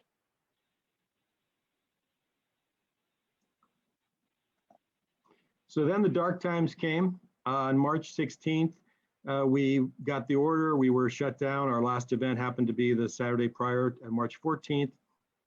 The immediate impacts were the cancellation of 172 resident appointments. We are an appointment-based system, and we sent out an email as kind of our last act as we were abandoning the office. We sent out an email to all, we got a kickback, I think, from about 24 residents, but we sent an email out to all those appointments, notifying them of the cancellation and also letting them know that they would be the first to be notified when we resumed operations. For the 24 that we got email kickbacks, we sent out US postal mail with the same communication. Simultaneous with that, with our call center, which we do in collaboration with San Jose State University's Environmental Studies program, we also started a callback list of people who wanted to be notified when the programs resumed. So they were probably a big part of our first rush of appointments upon our reopening. After that initial cancellation of appointments, we had the subsequent cancellation of 45 collection events, including 3 temp events in just the initial weeks. April saw our first 3 canceled one-day collection events, temp events, and we have subsequently had to cancel all of those through the remainder of this year, as they have not been reauthorized to resume to this point. Our retail partners started up a little bit earlier. Courtney reminded me of this, that we were able, because they were with Stericycle, which has become Clean Earth, they were able to be essential. And so we were able to start our retail partner services for those partners who remained operational during the initial months of the COVID shutdowns. So before the pandemic, we had a full team of incredible folks that I'm really proud to work with. And one of the byproducts of the pandemic was that very quickly we lost about 30% of our staff to COVID disaster service work deployments, either to contact tracing, emergency operations center activities, or testing centers. This was really difficult for us to manage, especially since the guy in the upper left hand corner there doesn't do a whole lot of what I'd consider real work. But we shifted one of our techs to be essentially working from home on data gathering, invoices, reporting, and we shifted our associate management analyst, who would normally be doing outreach events, to assist and support field operations with check-in and other activities at the facilities. And collectively, the rest of us are certainly wearing a lot of hats and doing a lot of work to cover for all the gaps that we have. As of last week, we've been notified that there's no return date on these folks, and that we should not expect their return in the foreseeable future. I think the testing centers are slated to become flu vaccine centers and then COVID vaccine centers in the new year. And obviously EOC operations will continue until there's a point that those are reduced. So we're making do, and we're definitely missing our folks.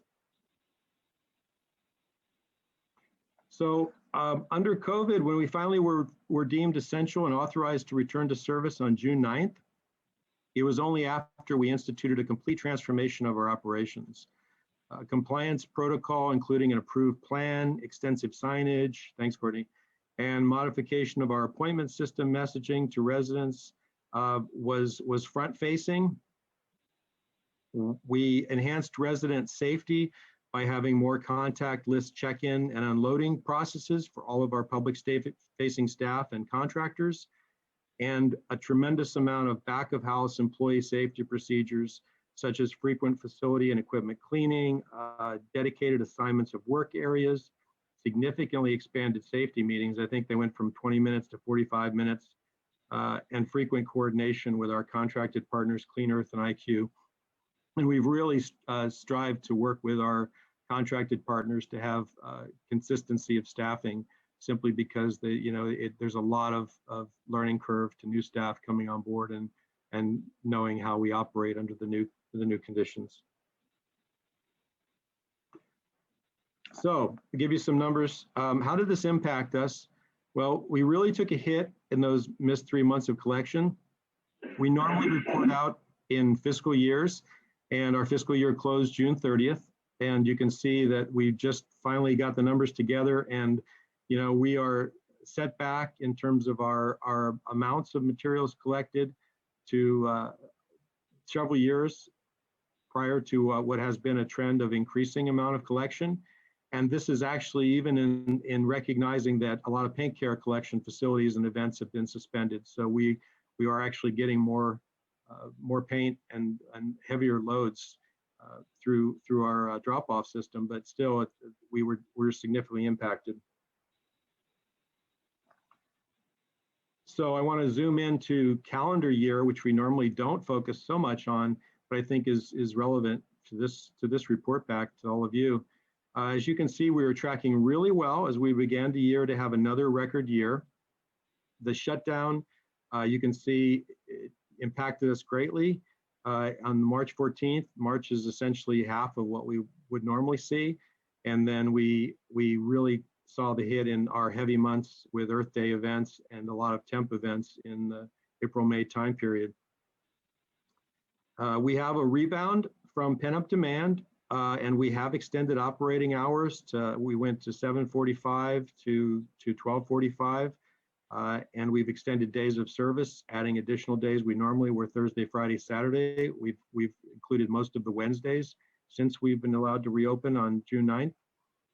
And but clearly the loss of the community one-day events continues to impact us.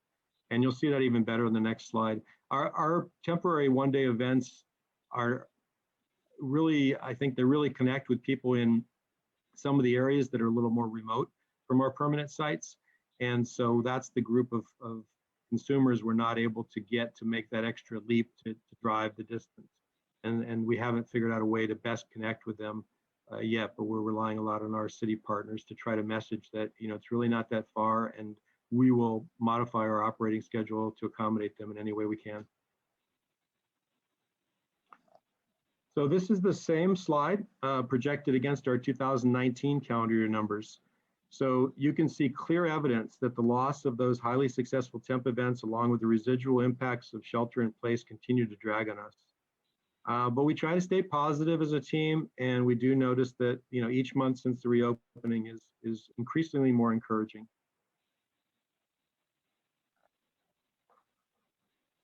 So that was pounds of waste, and as you know, tracking pounds of waste can be highly variable. So let's do the same analysis. There's the same lens for participation. So tracking in the same manner, participation for the fiscal year, literally fell off a cliff in the spring. And we ended our fiscal year on June 30th to nearly the numbers we haven't seen for 5 years.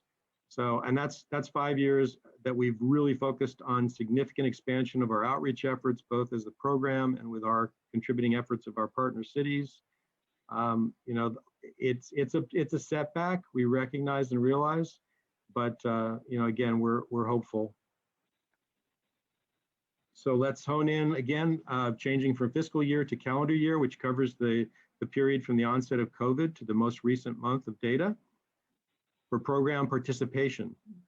So in January, we hosted 2 temp events in Sunnyvale and Santa Clara, and you can see that we were tracking well there. Again, our shutdown with our last event was at March 14th, so that month was significantly reduced, and you can clearly see the summer or the spring lull between the April, May until our June 9th, where we were reauthorized to resume operations as essential. And June was a shortened month, so that's not entirely unexpected, but we did have a lot of pent-up demand. To piggyback on previous commenters' comments, I think we filled up all of our June appointments before June 1st. We opened them in the end of May, anticipating the reopening. I think they were all full by June 1st.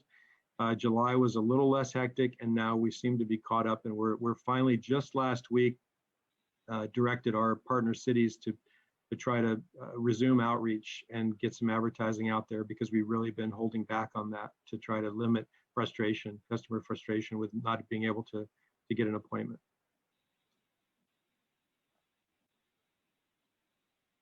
So to close out this final slide, similarly to our pounds of waste disposed, I brought in the 2019 participation numbers. And again, we can see the program growth before the world changed. wholly attributed to the great team I work with. And then you see the drops, and obviously we are seeing increasingly hopeful signs of recovery with each passing month since our June 10th reopening. So, you know, the summary, I guess, and I'll be available for questions at the end, is that we will continue to look for opportunities to accommodate our community needs. We do remain hopeful that temporary collection events will be authorized for us to resume in the new year. We do have 2 in January every year, typically, that we have moved, working with the hosting cities, to February, just to give us a little more time, because we are hearing from our, you know, we're a very conservative county, and so we were hearing from our public health officer, Dr. Cody, that there are concerns about a resurgence with the fall, with the winter and flu season. So we've built that in with a little bit of buffer to move those to February, and we remain hopeful that those will be authorized to resume. And again, I think we'll be available for questions at the end of the panel, but this is where to reach me. And I will turn things back over to CalRecycle staff and Bruce Fritz, Supervising Hazardous Materials Specialist with Alameda County, who I believe is next. Thank you. Thank you, Bill. And you're right, Bruce Fritz is absolutely next from Alameda County.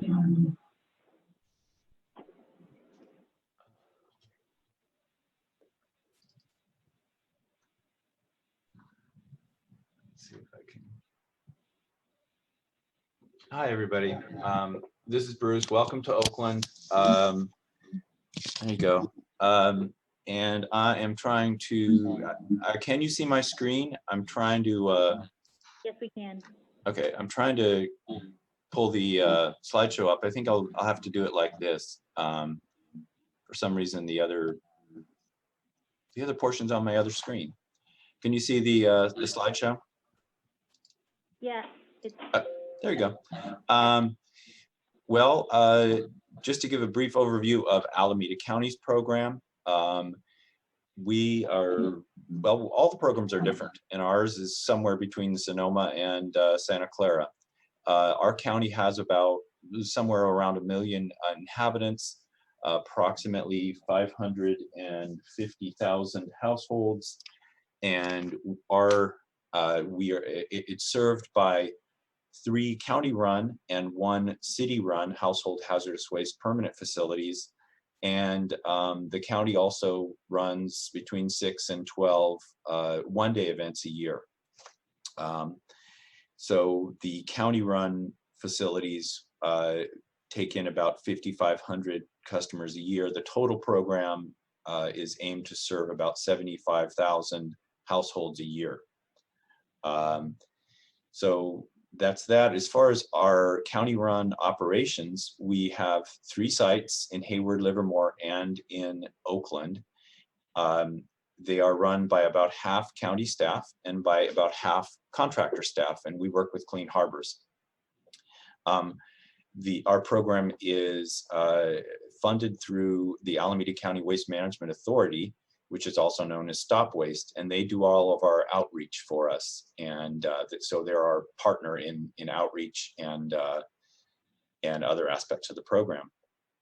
Like other programs, the county, Alameda County has a strong public health program. We are part of the Healthcare Services Agency.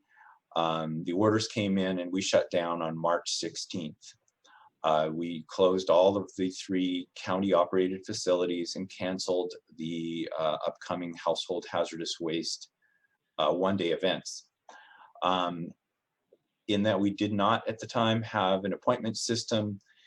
We simply posted signs, and our 2 county clerical staff who answer phones and respond to all of our customers took heavy phones for quite a while to explain that we were closed due to the shutdown. About the time that the county health orders were modified such that outdoor activities were permitted, I thought it was appropriate to go through my management and approach the health officer and see if the county household hazardous waste program could go back into service. The interesting thing about that is that the county health, my boss prepared a very cogent and well thought out argument that we should reopen. And the health officer's reply was simple and to the point. Oh, aren't you an essential service? You know, you could have been open the whole. In other words, I took it to imply that we could have been open the whole time. Clearly, I felt that the county health orders did not permit our program to be open until other outdoor activities were permitted. So when we reopened, we did it as a soft opening. We worked with Stop Waste and prohibited any outreach. We still have not done outreach to the communities, which Stop Waste does on a routine basis. And so word of mouth and our webpage and our phone lines have been the only way that we've communicated to people that we're open. So the two items there are actually the actual signs that we posted on the gates of our facility. And in these slides, I wanted to touch on three things, but mostly emphasize two accommodations, I guess you could say, we made for the pandemic. One was that we implemented an appointment system, and like a lot of our programs, other jurisdictions programs, we have not had an appointment system for many years, over 16 years since we actually took appointments. Also, we implemented a touchless scanner, driver's license scanner system to take in the transaction information or survey and getting demographics from each person that participates. So those are the main things I want to cover. Let's jump into that. Taking waste by appointments was our way of assuring social distance. You can see, as with Bill's slides, the upper slide shows the way things used to be. The lower slide is an example of the way things now are, and our staff and contractors do have to work separately and you know, individually. When we initially went back to work, we took appointments by telephone, and we used a simple spreadsheet and the phone operators, which the phone operators ended up sharing. However, that was unsustainable from the first day. I did phones for several days, and it was overwhelming. 200 plus calls are way more, you know, 200 to 400 calls a day are way more than 1 or 2 or 3 people can handle. Thankfully, our partners at Stop Waste were helpful and implemented an online system for us within a couple of weeks. And that made the whole appointments process a lot easier. It was much more well accepted by the public, and it brought the workload for our clerks back to a reasonable level.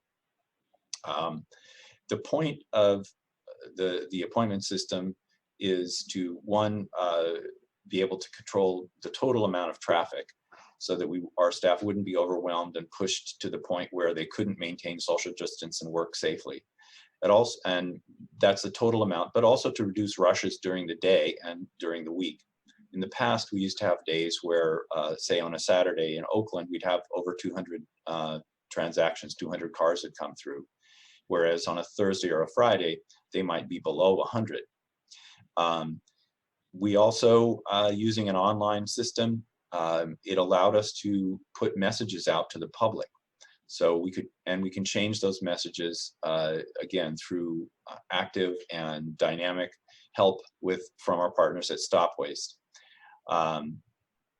And it also led to something that we didn't anticipate, which is our ability to cut off and to shut the facility down.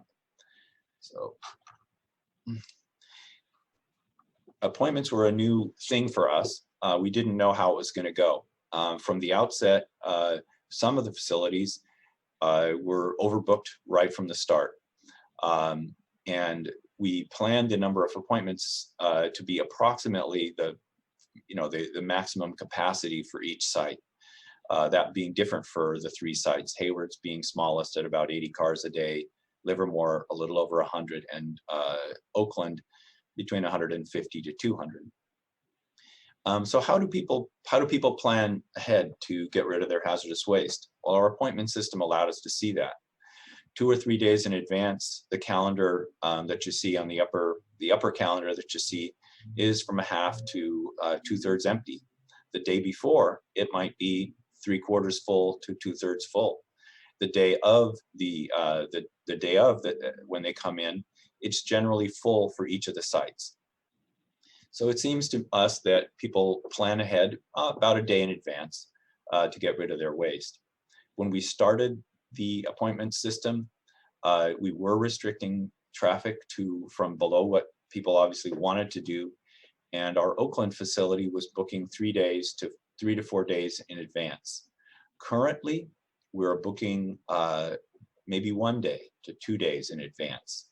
Saturdays might book up 2 days in advance, but other days of the week might not be have a complete schedule until the day of or halfway through the day. And yeah, I mentioned how many appointments we're taking at each of the sites. One other thing the online appointment system allowed us to do for the first time was respond to unexpected things. And I know that everybody has faced closures or changes. Some of you have faced changes in your COVID response in your county. Other counties have faced fires, evacuations, and all of us have faced very unhealthy air. During several days this last month, we had unhealthy air conditions at all of our facilities. And we based on OSHA guidance and advice from our county, we shut the facilities down. We shut one facility down halfway through the day. And then for the following, I think it was a Friday, and then the following Saturday. The online appointment system allowed us to phone call each and every appointment that we canceled, and also send emails out to each and every person that had already booked an appointment. Of course, I responded to a number of angry people, angry public, but to be honest, it was a mere handful, and I was able to, make them happy in part by saying, well, can I book another appointment for you? We can do that right now. And I could find a time that worked for them. So I'm putting a big plug in for using an appointment system. I was very wary of it when we started, worried about it crashing, worried about all kinds of things, but have found it to be very, very useful. The system we're using is a fairly simple system. It's by acuity scheduling. And it's the same kind of a system that a nail salon or a hair salon or anybody else that takes appointments would use. And so I'd put a plug in for it. It made life a lot easier than I would have thought. The other big innovation we rolled out was something that had been planned for a while but hadn't been rolled out yet, which is implementing the use of a scanner to take participants' information straight from their driver's license. We had already purchased a set of Android-based laser scanners, which are just fancy cell phones, rugged cell phones. And we had been working with our county IT department to develop an in-house software. Again, kudos to county IT.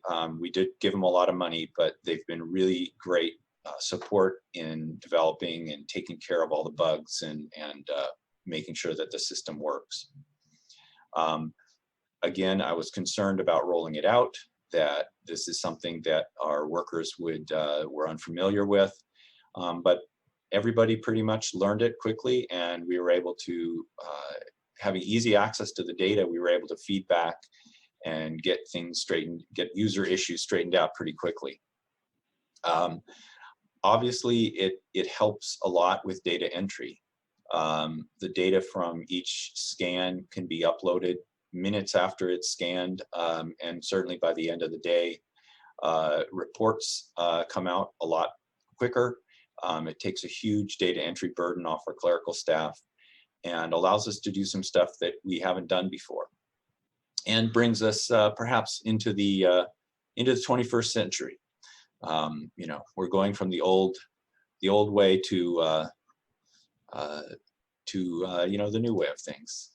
Here's an example of something I can now, or our program can now deliver to the agency that we respond to, the Waste Management Authority. These maps are simple plots of the data that comes out of each of the transactions. As you can see, we're doing a great job. The map on the left shows that we're doing a great job of serving the communities within Alameda County. It appears that we're also serving some of the communities within our neighbor counties, but I guess that's an artifact of people moving and not changing the address on their driver's license, and our crew not quite catching it that the driver's license was from San Mateo or San Francisco County. It also, if you look at the map on the right, you can also see that this is provides us with very valuable data, which we'll use, or Stop Waste will use to do better outreach. If you look at the density of the dots on the plot in the Oakland area, you could see that certain communities are served very well and certain communities are not served very well. This is exactly the kind of targeting data that our partners at Stop Waste need, and I look forward to working with them to implement it and to do better outreach to those communities that are not served as well.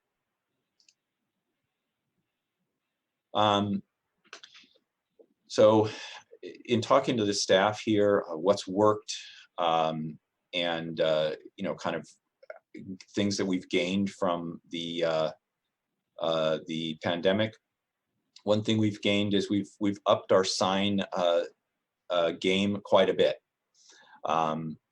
Courtney will recognize the basics of one of her signs, but other than that, one of our staff, Rieko, has done an awesome job of formatting and putting together all sorts of different signage for the public. The public now is inundated not only with online information, or if they make a phone call, with the usual good customer service they get from our staff, but when they show up, there's no doubt that by the time they get to the stop sign, they really do know what they need to do, and they pretty much have been doing it. One thing I think the staff has said is that customers have been very responsive. They've been very willing to do what they need to do, to wear a mask, most of them, although with a few very notable exceptions, and to place the waste in the back of their vehicle where it's easily accessible. The picture on the far left is a parking lot, but that's our waste unloading area for special loads or loads that need to be rearranged. So we do direct customers that have packed the waste into the front seat or the passenger seat of their car to our cleared out part of our parking lot where they park, and then they can either move it into the back and then get back in line, or they can unload it themselves onto a cart. So again, our employees report that customers by and large have responded really well. It also has been good for our staff. Some of the things that they've reported is that they've learned or emphasized working with the customers that object or have issues or may need a little extra help. Our staff has been great at stepping forward and helping them do what they need to do, whether that's pull out to the side or rearrange their waste, or if they refuse to wear a mask, we give them a cart and let them unload their waste, and then they can be on their way. So I think customers have been good at understanding and responding. Staff, I think, have been really good at understanding the COVID protection requirements. And you can see in the pictures the kind of standard stuff that we all see every day, the disinfectant dispensers, the boxes of masks, the protection plan posted on the wall where everybody is supposed to be reading it and following it. Including, also I wanted to note that not only have we produced our own signs, but we've bought a lot of signs from our safety suppliers. So we've marked we've marked the doors, we've marked the walls, we've marked the cement out where we unload.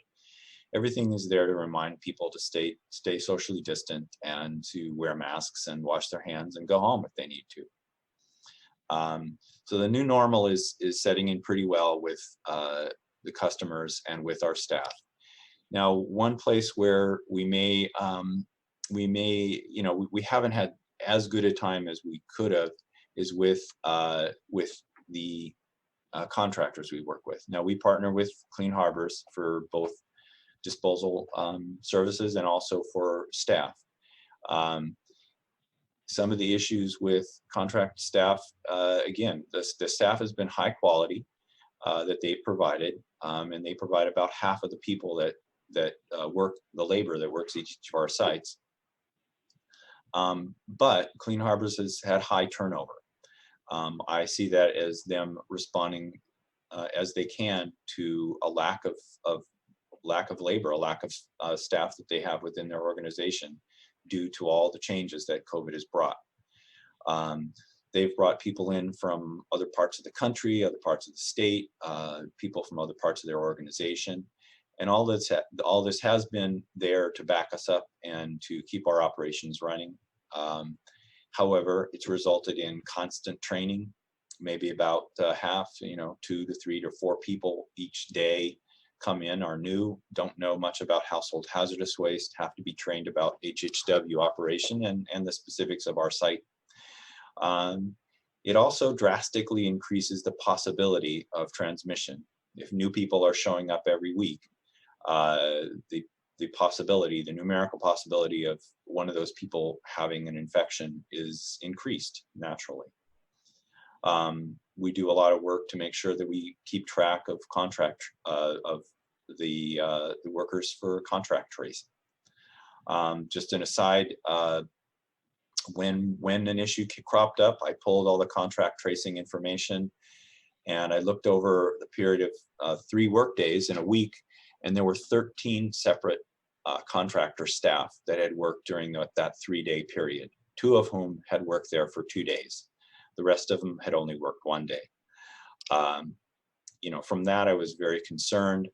However, I got to say that no issues have really come up yet for our sites. Other ongoing issues that I am not able to present right now, but I think all of us are going to be facing in the future. Some of the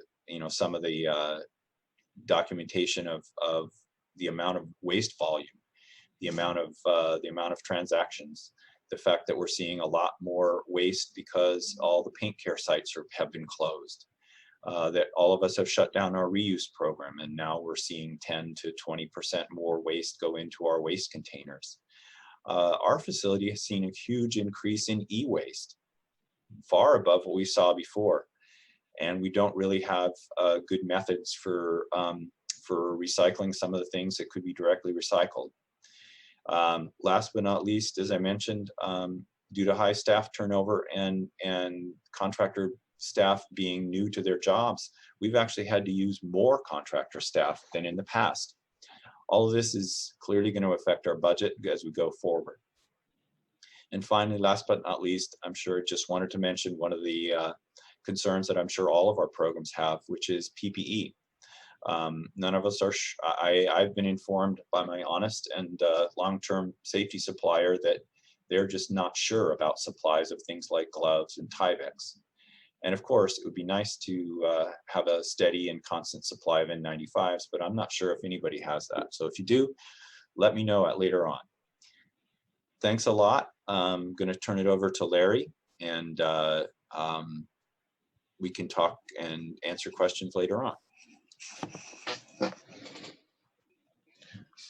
Guess we'll roll right into it. Larry Sweetser, those who don't know me, I don't represent any particular HHW program, but I work with most of you. Cool. There we go.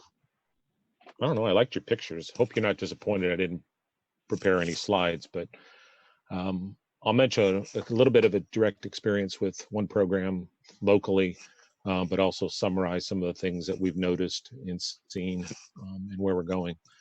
And as I said, I don't represent one particular program, but I have worked locally with our West Contra Costa County. We have one of the facilities in Richmond that was continually opening throughout the COVID. The participation dipped for about 9 weeks, now steady, averaging about 10 to 40% higher each week than pre-COVID, which is interesting, and I think in line with what other people have We have one of our other sites that's only open 1 day a week in City of El Cerrito was closed for 6 weeks because the recycling center was closed, and their participation is still averaging about 25% lower than what it was pre-COVID. We're not sure why on that one. But overall, loads have been larger than before per resident. We also had the interesting experience of doing some 1 day events. We did 3 this year in the COVID times. All of them are about 4 to 5 miles from the permanent facilities. And average participation there has been more than double. It's about 110% increase over events last couple of years. As a side note, we also took mattresses, and each of those 3 events did fill 3 53-foot trailers and mattresses. So if you're going to do something else, be very careful about how that's done, because it's a lot of material out there. So enough on that program. In summary, I did some work as COVID was going on, and many programs had a difficult decision on whether to open or close. There was no one best answer for that. There's merit on both sides of the argument. Nobody should be faulted for whichever method they used. But people could continue to store the material for a period of time, but they get impatient, as we well know. So ones that closed because of health directives issued or concerns of public safety as well as employee safety, didn't want people driving, or also PPE was limited for those facilities. And so they didn't want to use a PPE for HHW when it could be used for healthcare, which is very understandable. Ones that stayed open, there seems to be a decision that they were essential services and also a fear of illegal dumping. And most of the ones that stayed open were typically co-located at solid waste facilities, which I find interesting. At the low point in April, only about 31% of the household permanent facilities were open.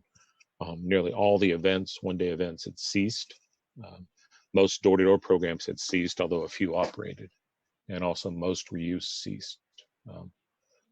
So now, in these times, most of the permanent facilities are back open, most with limitations. As Bruce and others mentioned, they've set up appointment systems that have been established. Those seem to be working out pretty well. They are an added expense, but they do seem to alleviate some of the problems with getting too many people at once. There have been issues with no-shows. I don't think any of the speakers mentioned that previously, on how to deal with people that are not showing up for the appointments that they created, taking the spot of somebody else, and maybe adding additional appointments, and is one way to deal with that. Most programs now have COVID protocols in place. Staff are used to wearing PPE. Now they also have to wear a mask all times. And many people mentioned minimizing contact with forms or license plates. Many of us are doing that now, scanning those, but minimizing contact with other people's materials. If you are going to be looking at events again, you do need to make sure you incorporate all the COVID measures. Make sure you have a lot of staff available to work that event more than usual, and also plan for more participation. I would say at least double participation of what you've gotten before, as far as materials, personnel, and participants. We even had the measure of having the police department at the event to help control traffic and keep people a little more in compliance. And some of the precautions, like I mentioned, masks are essential for employees to be wearing. Make sure when you're advertising, as some folks mentioned, that waste is placed in the back of the vehicle or in the trunk or in a pickup bed, and to minimize closer contact with people having stuff in the passenger seats. Make sure you have a well-established break area, have monitors out there, making sure that cleaning occurs. And I haven't heard of too many door-to-door programs reopening yet, because that's a direct contact with people in many cases. Some reuse programs are starting to reopen, either for the public or for limited use, like David mentioned. So COVID's going to be with us for some time. So what are you going to do? And so far, everyone I've talked to and heard about, there's been no known cases of COVID-19 spread through contact with HHW coming in that I'm aware of. If somebody does, please provide that information. Make sure your staff is aware of what's going on and that measures are required. There has been concern and will continue to be concern on PPE accessibility. Make sure that they're practicing distance, not only with the customers, but with themselves and the other employees. You need to minimize that contact. Training, as always, is critical. Employees should have constant reminders, check in with them, make sure that their concerns are being addressed. Especially when there's new staff, as Bruce mentioned, that's a continual problem in the best of times, even more now, making sure that they understand your rules at your site, as well as the COVID.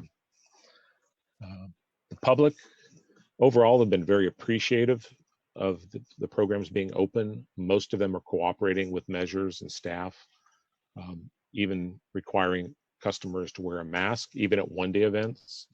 And that's one thing we did at the one days is if they didn't have a mask and they were told to bring a mask in the advertising, a mask was provided for them before they went into the operating area for unloading and trying to keep people in cars. So most people are pretty good about that. Some concern, we even had one customer report a staff for not adhering to the procedures, which we appreciated and reminded staff.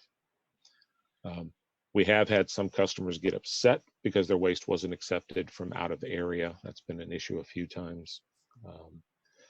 We have seen overall, I think most programs are experiencing an increase in suspected businesses sneaking in, claiming to be a household. It seems to have increased more than previously.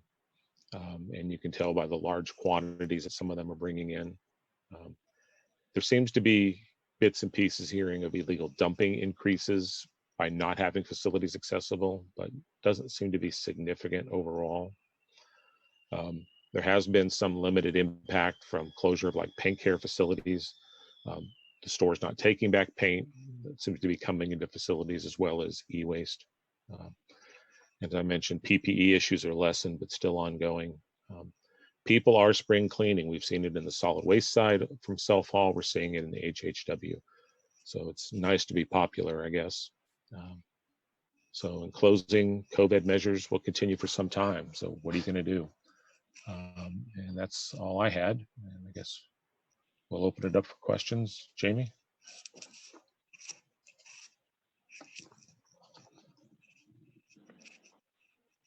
Thank you, Larry. We actually have quite a few questions. Bear with me for a second. You might need to direct them to one of us. Yes. Okay. So the first question is for Dave. Somebody wants to know what the reuse room is. It's where we will separate materials that are still in usable condition, containers of paint, household cleaners, non-bin pesticides, things that are still of value and of use, and all of chemical in nature. Okay, thank you.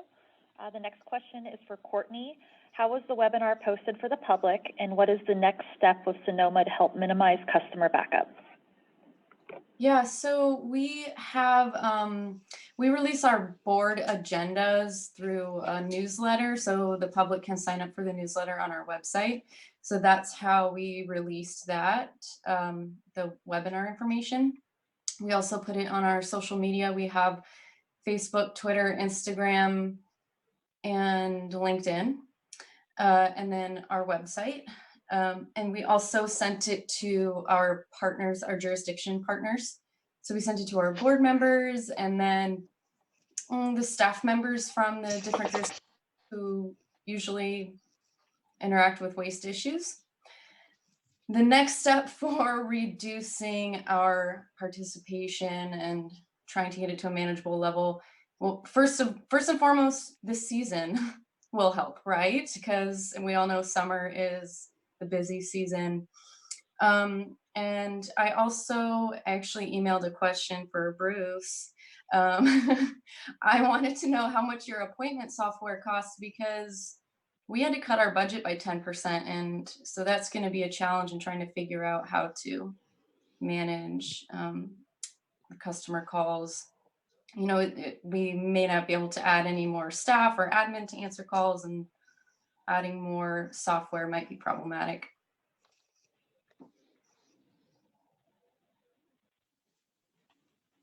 Bruce, you can go ahead and answer that question, please. Oh, I'd be happy to. When I heard about us using an online appointment system, I had a lot of concerns. Initially, I reached out to a friend of mine who's a software developer and product manager, you know, been in that industry for years. As we were speaking, he asked me what the name of the company was, and he was looking it up. And for the first thing he told me was, "Oh gosh, you can get this appointment software for $15 a month." And I thought, gosh, that sounds pretty cheap. Of course, they had higher subscription rates than that. I'm not actually sure how much Stop Waste is paying, but probably somewhere around $50 to $100 a month for the service. That's it? So, yeah, that's it. And we did, you know, I've been really lucky to have the help of a web designer through Stop Waste. They were able to integrate the scheduling system into their website and adjust it so that it provides all the information that the customers need. So that's been great. But as far as how costly it was and how difficult it was to implement, very inexpensive or reasonably expensive, you know, very reasonable, and it was implemented very fast. The fellow who implemented it told me he was going on vacation in 3 days, but he thought he could get it together and in place. I just didn't even want to hear that, but he did it. Within 3 days, we had a system up, and it has functioned pretty flawlessly. So, you know, think about it. Every nail salon, everybody that takes appointments uses something like this. There are a number of good ones out there, I'm sure. Thank you. I think Larry had wanted to address the question as well. Yeah, there's a lot of different programs out there, and I'll put in a plug for Jeff Amachi and Delta Diablo, who used Microsoft Bookings. So if your agency has the Microsoft Office suite, enterprise version for webbing, with Teams and others, you might also have access to Bookings, which is part of the package, so it's free, and it doesn't take much programming to do. It does have limitations over custom made, but it is a freer option. And I have some of Jeff's information, so you don't bug him. If you want to reach out to me, I can forward that. Okay, there's a question regarding the online system. How do you deal with seniors who don't have access to a computer?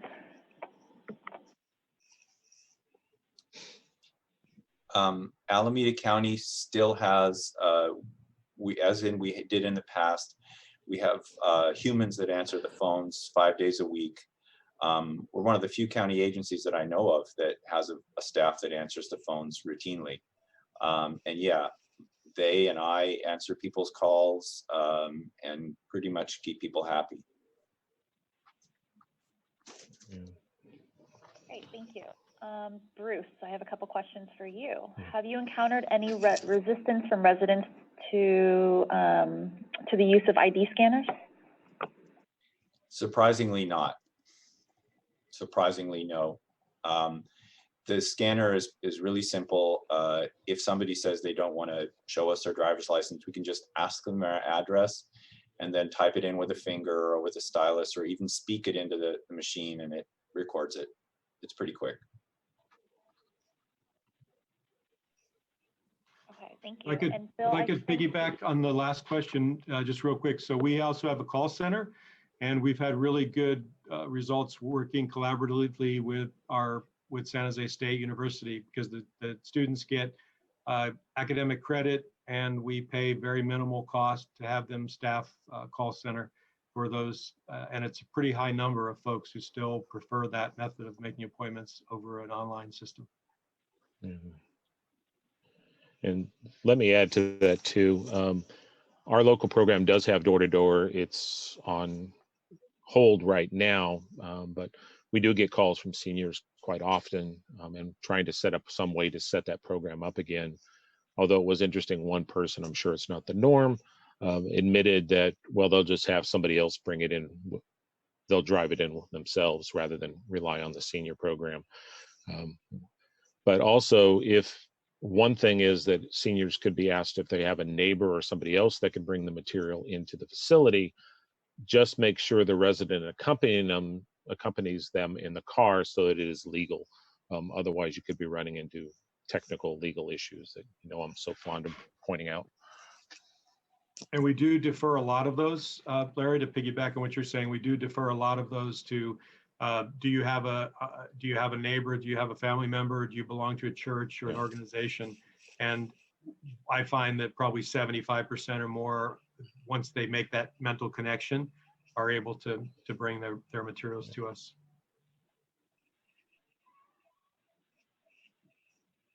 Okay, Bruce, I have one more question for you. How are your jurisdictions handling businesses trying to sneak into disposing waste as residents?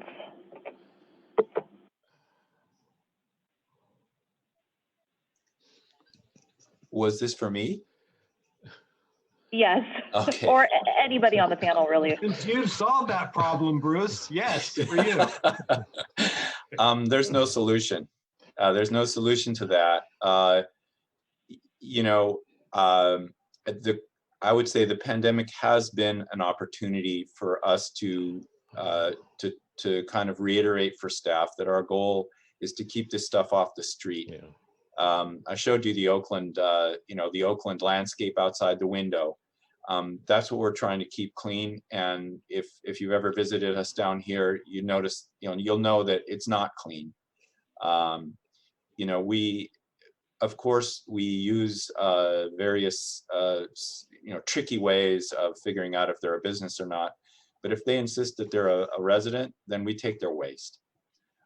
We have a great business program. We have customer service people that are there to help them get enrolled in it. We save them a lot of money if they do get enrolled, but they do pay for it. But we save them a lot of money off of, compared to commercial hazardous waste services. But if the person insists that they're just another resident, then we take their waste. Yeah. One measure we've done is on the database where they're swiping licenses, or at least just typing in because of COVID, there's a notes field where they can put information that's suspected business, and we review that and flag it, and might even put their driver's license number or their vehicle license number in there. And a couple rare occasions, we've actually sent some more egregious people that seem to be regular customers of the same type of waste over to our Coupa to do a quick phone call, or we've had them look at them at the events too. So that could be one of the avenues to look at, because we want to keep it off the streets, but businesses are taking advantage of a program. So it's a delicate balance. And we work very closely with our HMCD folks. We used to be in the same office, but they're not in my dining room. But we still have access to them to go out and visit businesses. We do education at the site if we suspect it, but we do take their waste. But again, if we see repeat offenders, we'll have our HMCD counterparts visit them. And then when they don't have records of proper disposal, they can quickly align with our VSQUIG program if they want.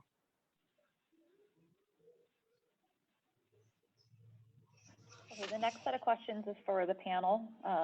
So whoever wants to answer, please feel free. Are any jurisdictions still doing HHW outreach and education to residents or businesses with the maxing out and cars coming?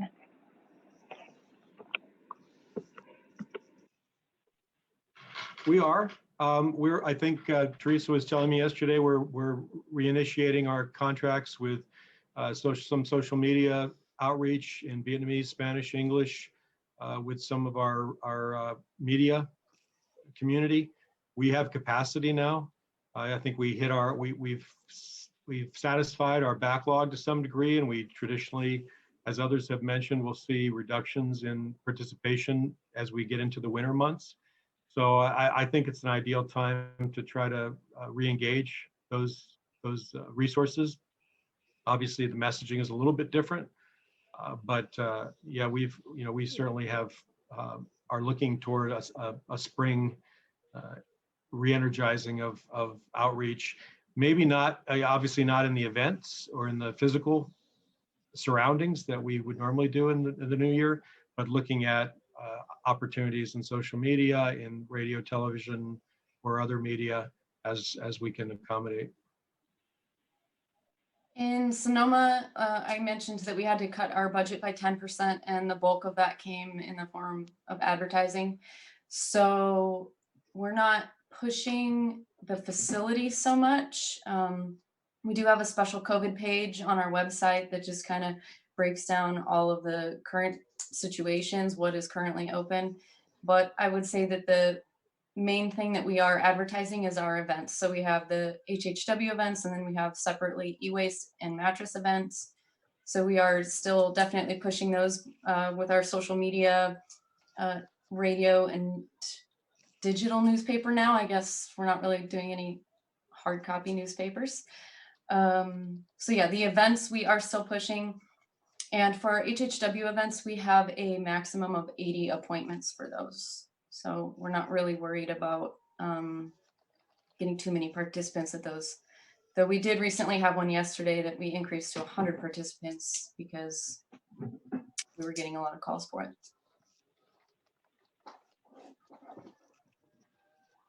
Okay, the next question is, has anybody been impacted by local weather, air quality, fires, and have had to cancel more events, either temporary or permanent? I'll answer that. So we just had a new fire this weekend. Sunday, Monday, we just had new fires. And the event that we had yesterday was 2 evacuation zones away from the fire. But it was in the general Santa Rosa area. And as I mentioned, all of our other Santa Rosa events have been canceled pretty much since the start of COVID. So we really felt like it was important to try to serve this community. And even though it was only 2 evacuation zones away, we still held the event yesterday. But that just furthers the conversation. You know, I mentioned that there's just so much work goes into these events now. And it's like, okay, are we going to cancel it because of COVID, or are we going to cancel it because of fires, or are we canceling it because of air quality, or are we canceling it because we have too many staff and that would be a congregation? And there's just a lot of questions going into these events right now. But yes, we did hold it yesterday. And we had one facility closed because where it was located was also closing, so we had to close the household facility. But the other one stayed open because the garbage kept coming in, so they couldn't close the household by itself. But it's a local decision, but everybody should be prepared to figure out what their air quality level is and at what point they have to say we're going to close and be prepared to notify people. So you need to prepare in advance that information and know what that level is that you have to shut off operations. Yeah, we actually closed down for about a week in August, and then for a couple days earlier this month for high levels. I was also curious on if you're using the AQI as an indicator for when you might close. What levels have you been using to say, okay, we're going to close at this level? I could chime in there. This is something that my county Department of Environmental Health has provided great support on.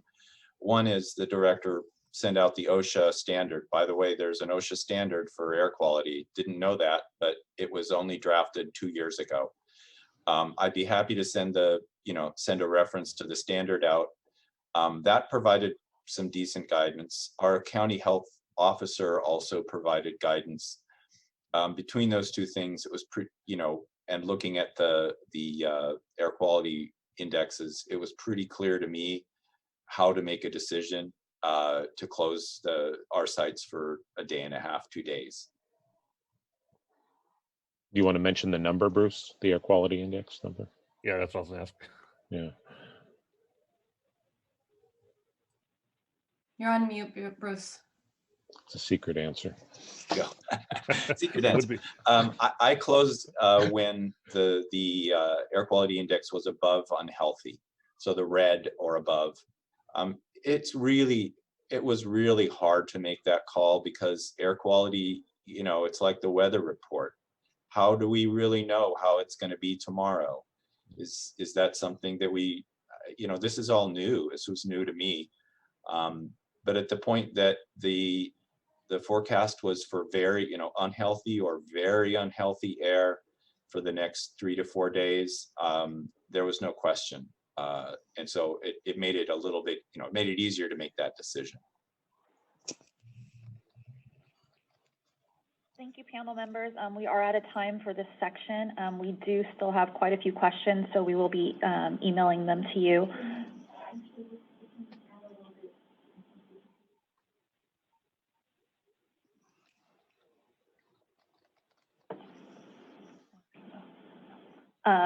There is a question I do want to bring up that a couple of people have asked for the slideshows, so we will be reaching out to the panel members after the presentation to see if they do want to share them.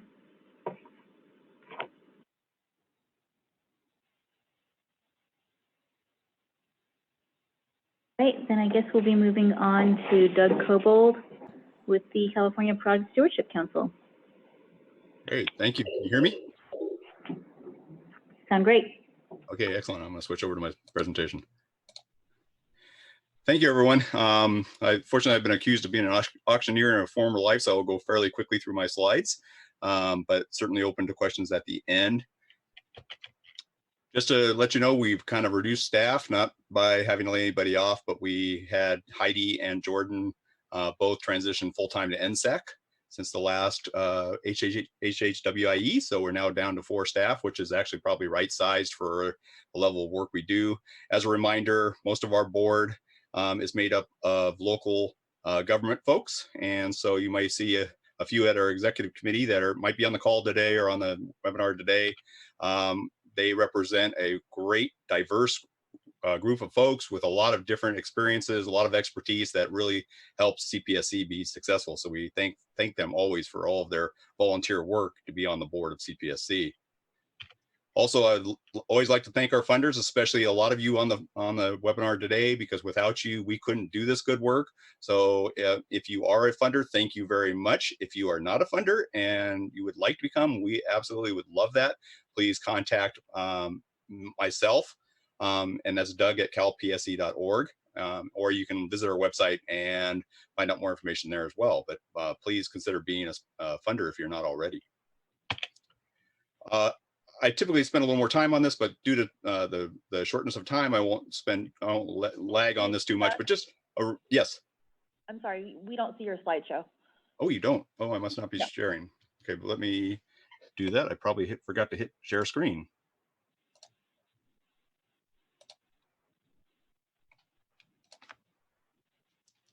Thank you for interrupting me. Let me back up. Let me just back up a couple slides real quick. My apologies for that. Okay, so you heard me talk through these, so I'll go. You've seen about the staff. Again, you might see some of the representatives. Are you seeing the slides now? Yes, we can see it. Thank you. Okay, thanks. Thank you, and sorry about that. Again, so a lot of local government folks on our board. You probably know some of these folks. You may work for some of these folks. All great people to have on the board. I really appreciate all of their efforts. And then, of course, as I mentioned, all of our sponsors, including the cities and counties and JPAs that are and districts that are on here today. So our EPR spectrum, product stewardship spectrum, I always like to cover this a little bit just to remind folks that there are really two different things going on with EPR. EPR seems to be this general bucket that includes all programs, but the reality is EPR, true extended producer responsibility, is where the producers are primarily funding the take back programs or the end of life costs of the products that they make, whereas product stewardship is typically pushed to us as consumers, and we pay at the front on the point of sale at the counter. And so there's no real skin in the game for the manufacturers to redesign their products. So just if you have any questions about this slide, please let me know, and I'd be happy to cover it more. EPR and stewardship program, product stewardship laws are all over the United States. They're growing every year. California still leads the way in the number of EPR and product stewardship laws. So we're really proud of that, and that's going to continue into the foreseeable future. Very quickly, this is a very complicated slide, but you can see how many existing EPR and product stewardship programs are out there. Most of them are managed by independent product stewardship organizations or their state agencies. CalRecycle, who hosts our HHWIE, you can see they're on here on a few of the different programs, and they're doing a great job of that. And I will update the slide when SB 212 comes into full force and effect, and there's a stewardship organization in place there. But right now, SB 212 is still being managed by CalRecycle as we get through the regulation process. But it is a true EPR program.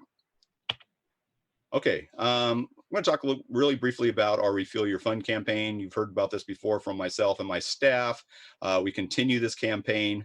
We have had, there we go. Okay, we have had a great number of HHW grants, HD grants for our Refill Your Fund campaign, getting the 1 pound disposables out of the system and getting reusable, refillable 1 pound cylinders into the system, and having either exchange or having refill and exchange, or just sale of empties where they could be refilled at locations.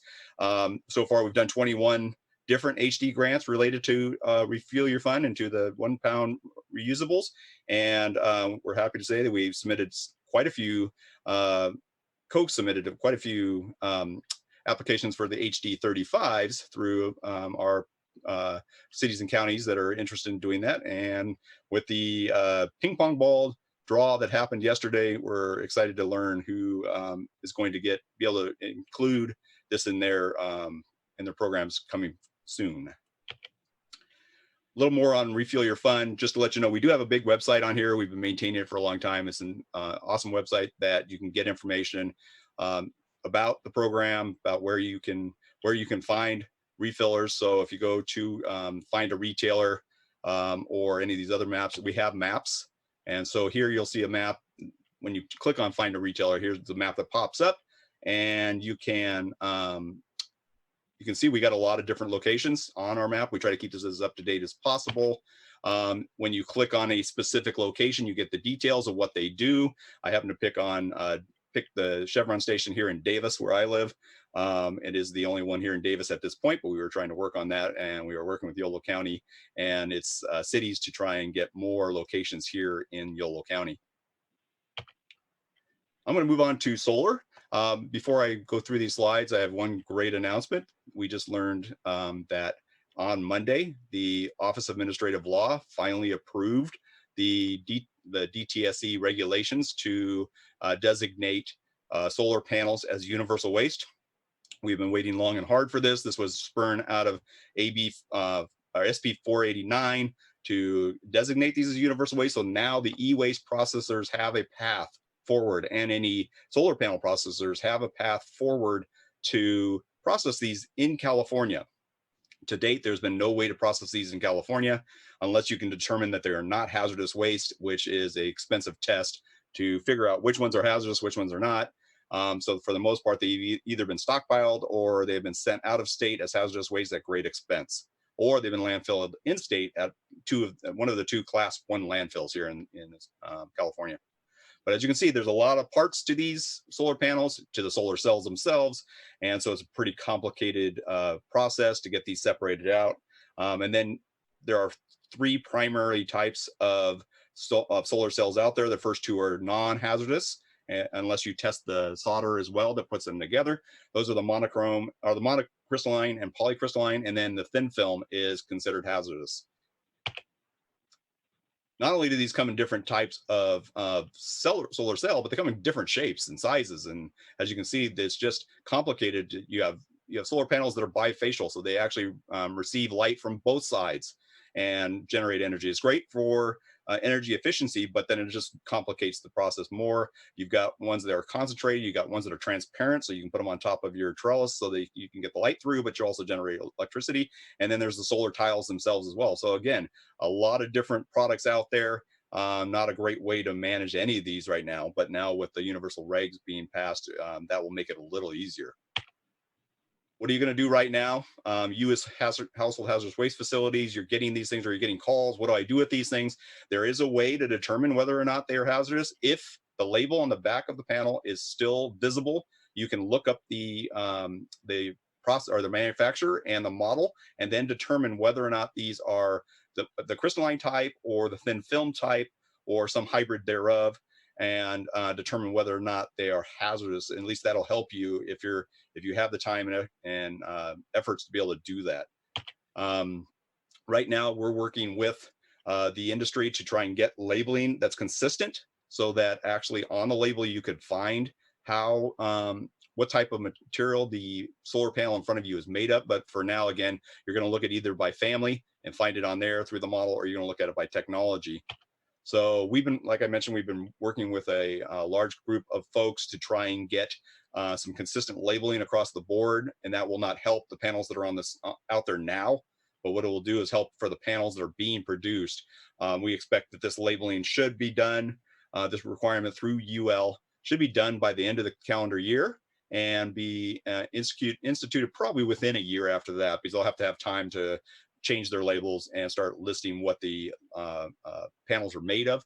But again, you know, I have really appreciated the groups that you see on here for stepping up and being willing to do this without us having to force them to do it through regulations. So kudos to the solar industry for wanting to help solve this problem that we have of what kind of panel is in front of me today. There are a few folks that are manufacturers that are already showing what they've got on their panels, is what their panels are made of. But again, there's no consistency on it. First Solar is the only one that really tells you exactly what they have, and that's the cadmium telluride type, and that's their thin film. But again, they have their own take back program currently, but they are primarily a solar farm supplier. And so when they take those back, they know exactly what they're getting back. They're getting their product back, and they know what it's made of, so they can deal with it. A few of the other companies that you see there are also listing what's on there, but it's not consistent to tell you exactly what the panel is made of. So what are we going to do next? We can do true EPR. More and more states should really pass true EPR laws that are consistent. You could pass a product stewardship law so that the cost of the recycling of the panels may not be borne necessarily by the manufacturers, but more from a visible fee at the check stand. That can have its issues as well, because now you've got the industry not really participating in the cost of end of life. But at least there's some funding mechanism to get these things processed, because right now it's going to cost somewhere between $10 and $20, maybe to $30 per panel to get these processed and recycled. And who's going to pay for that?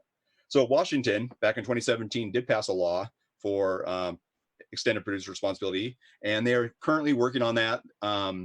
They believe that the law will be in effect, complete with the regulations, and functional in 2023. So, but that took 6 years from when the law was passed. They actually did also pass a subsequent law in 2020 to close some loopholes for solar farms that were out of the picture, so they are now rolled in too. But again, it won't start until 2023 at the earliest. I already mentioned SB 489 that started back in 2015. We now finally will have regulations that will be effective on January 1, 2021. That will allow these things to now get processed as universal waste. And just as a reminder for you facility operators, this now means you will be able to ship them out on a bill of lading, and rather than a hazardous waste manifest. So it should be helping you to get them to the processors as well. Who's going to foot the bill? And this is what I just talked about. What's the cost of these panels? If you get them, you're going to probably have to charge certainly the businesses that might want to bring these in. But then again, how about the residents? If right now, because there's no requirement for the solar industry to take these panels back and deal with them under their own financial constraints, then who gets to deal with this? Well, so a lot of folks are getting left with panels from previous manufacturers, previous installers that are out of business. And if you have 16 panels in your backyard, what are you going to do with these? You're going to bring them in as a resident, assuming you can, which Larry and I have been working with, trying to work with DTSC on because of the CESQG limits for hauling these materials. And so there is a possibility that you may see these from your residents showing up, and then who's going to foot that bill? Likely you will, as local government. So again, we got to find a way to get this funded other than local government having to fund these the processing of these panels. Here's another problem that CPSC has been deeply involved with, and that is batteries. You've heard about the lithium-ion battery problems, the fires, the damage to trucks, facilities, and it's not getting better. It's getting worse. As you can see from this slide right here, how is a consumer to be expected to figure out what chemistry that battery is and how they should properly dispose of it? If we do a law that only addresses lithium-ion batteries, what about all these other ones? Do they look like lithium-ion batteries? Are they dangerous? I would say yes. And so therefore, we really need a comprehensive battery bill that will cover all batteries, not just lithium-ion batteries. And so we have been working with that.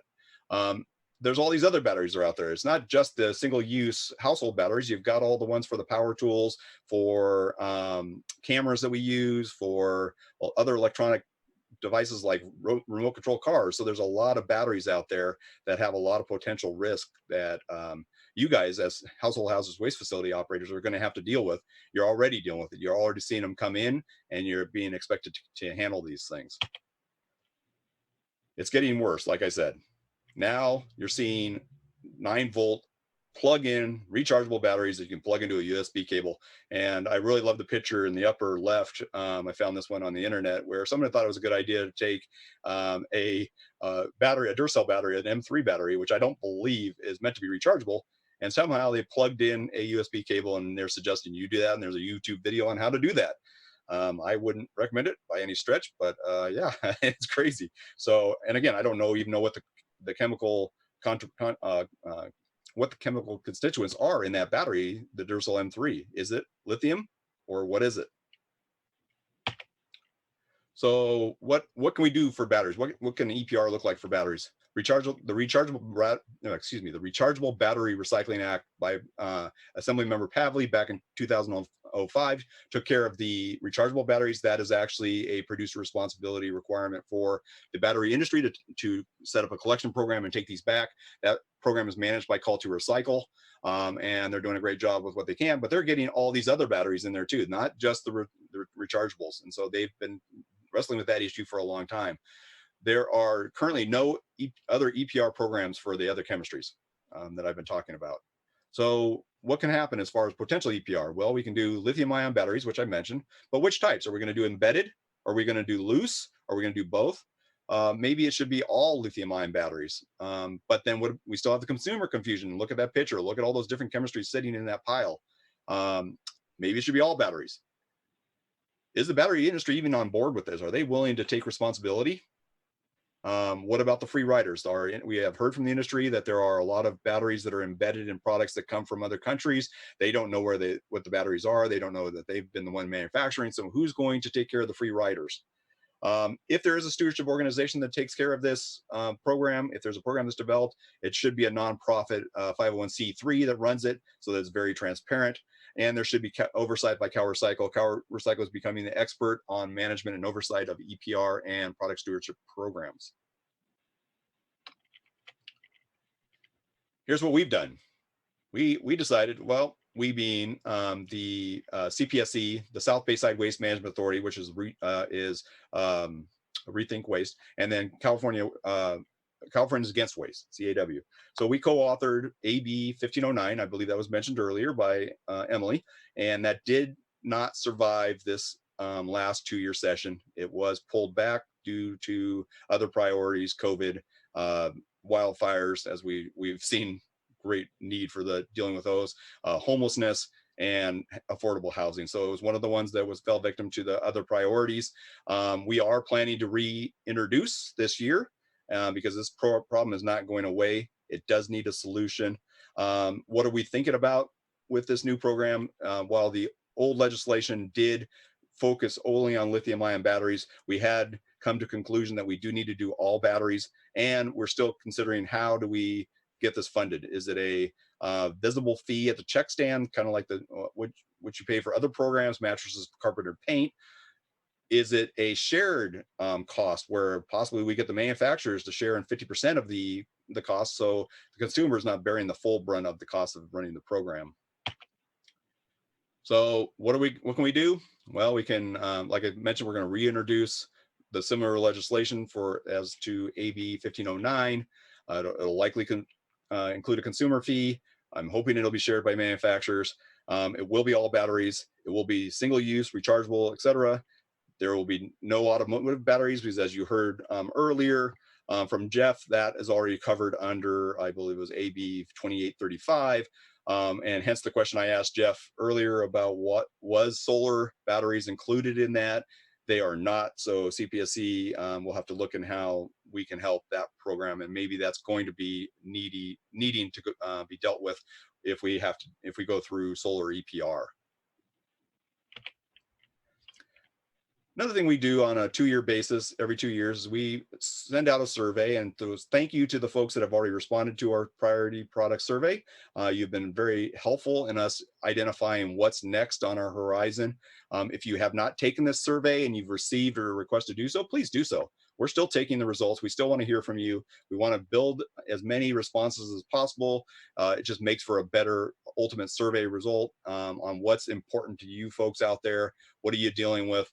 And how can we help? So our responses to date have basically indicated that small kitchen appliances, electronic waste, and large appliances are at the forefront of your minds as to how do we deal with this. Interestingly enough, batteries used to be pretty close to the top. Household batteries, it's fallen down a little bit, and I'm not sure that isn't because we're working on it with with AB 1509, and so maybe you're feeling that we're on it already. We still are. We're not going to, like I said, we're not going to give it up. But I'm glad to see it's still it's a high priority anyway. So looking forward to moving on with whatever legislation we end up carrying for these different products. And so with that, I am going to open it up to questions. Thank you, Doug. We are actually out of time, and we still have our closing remarks. So the questions that I do have for you, I will email you after the IE. Wonderful. Thank you. Thank you.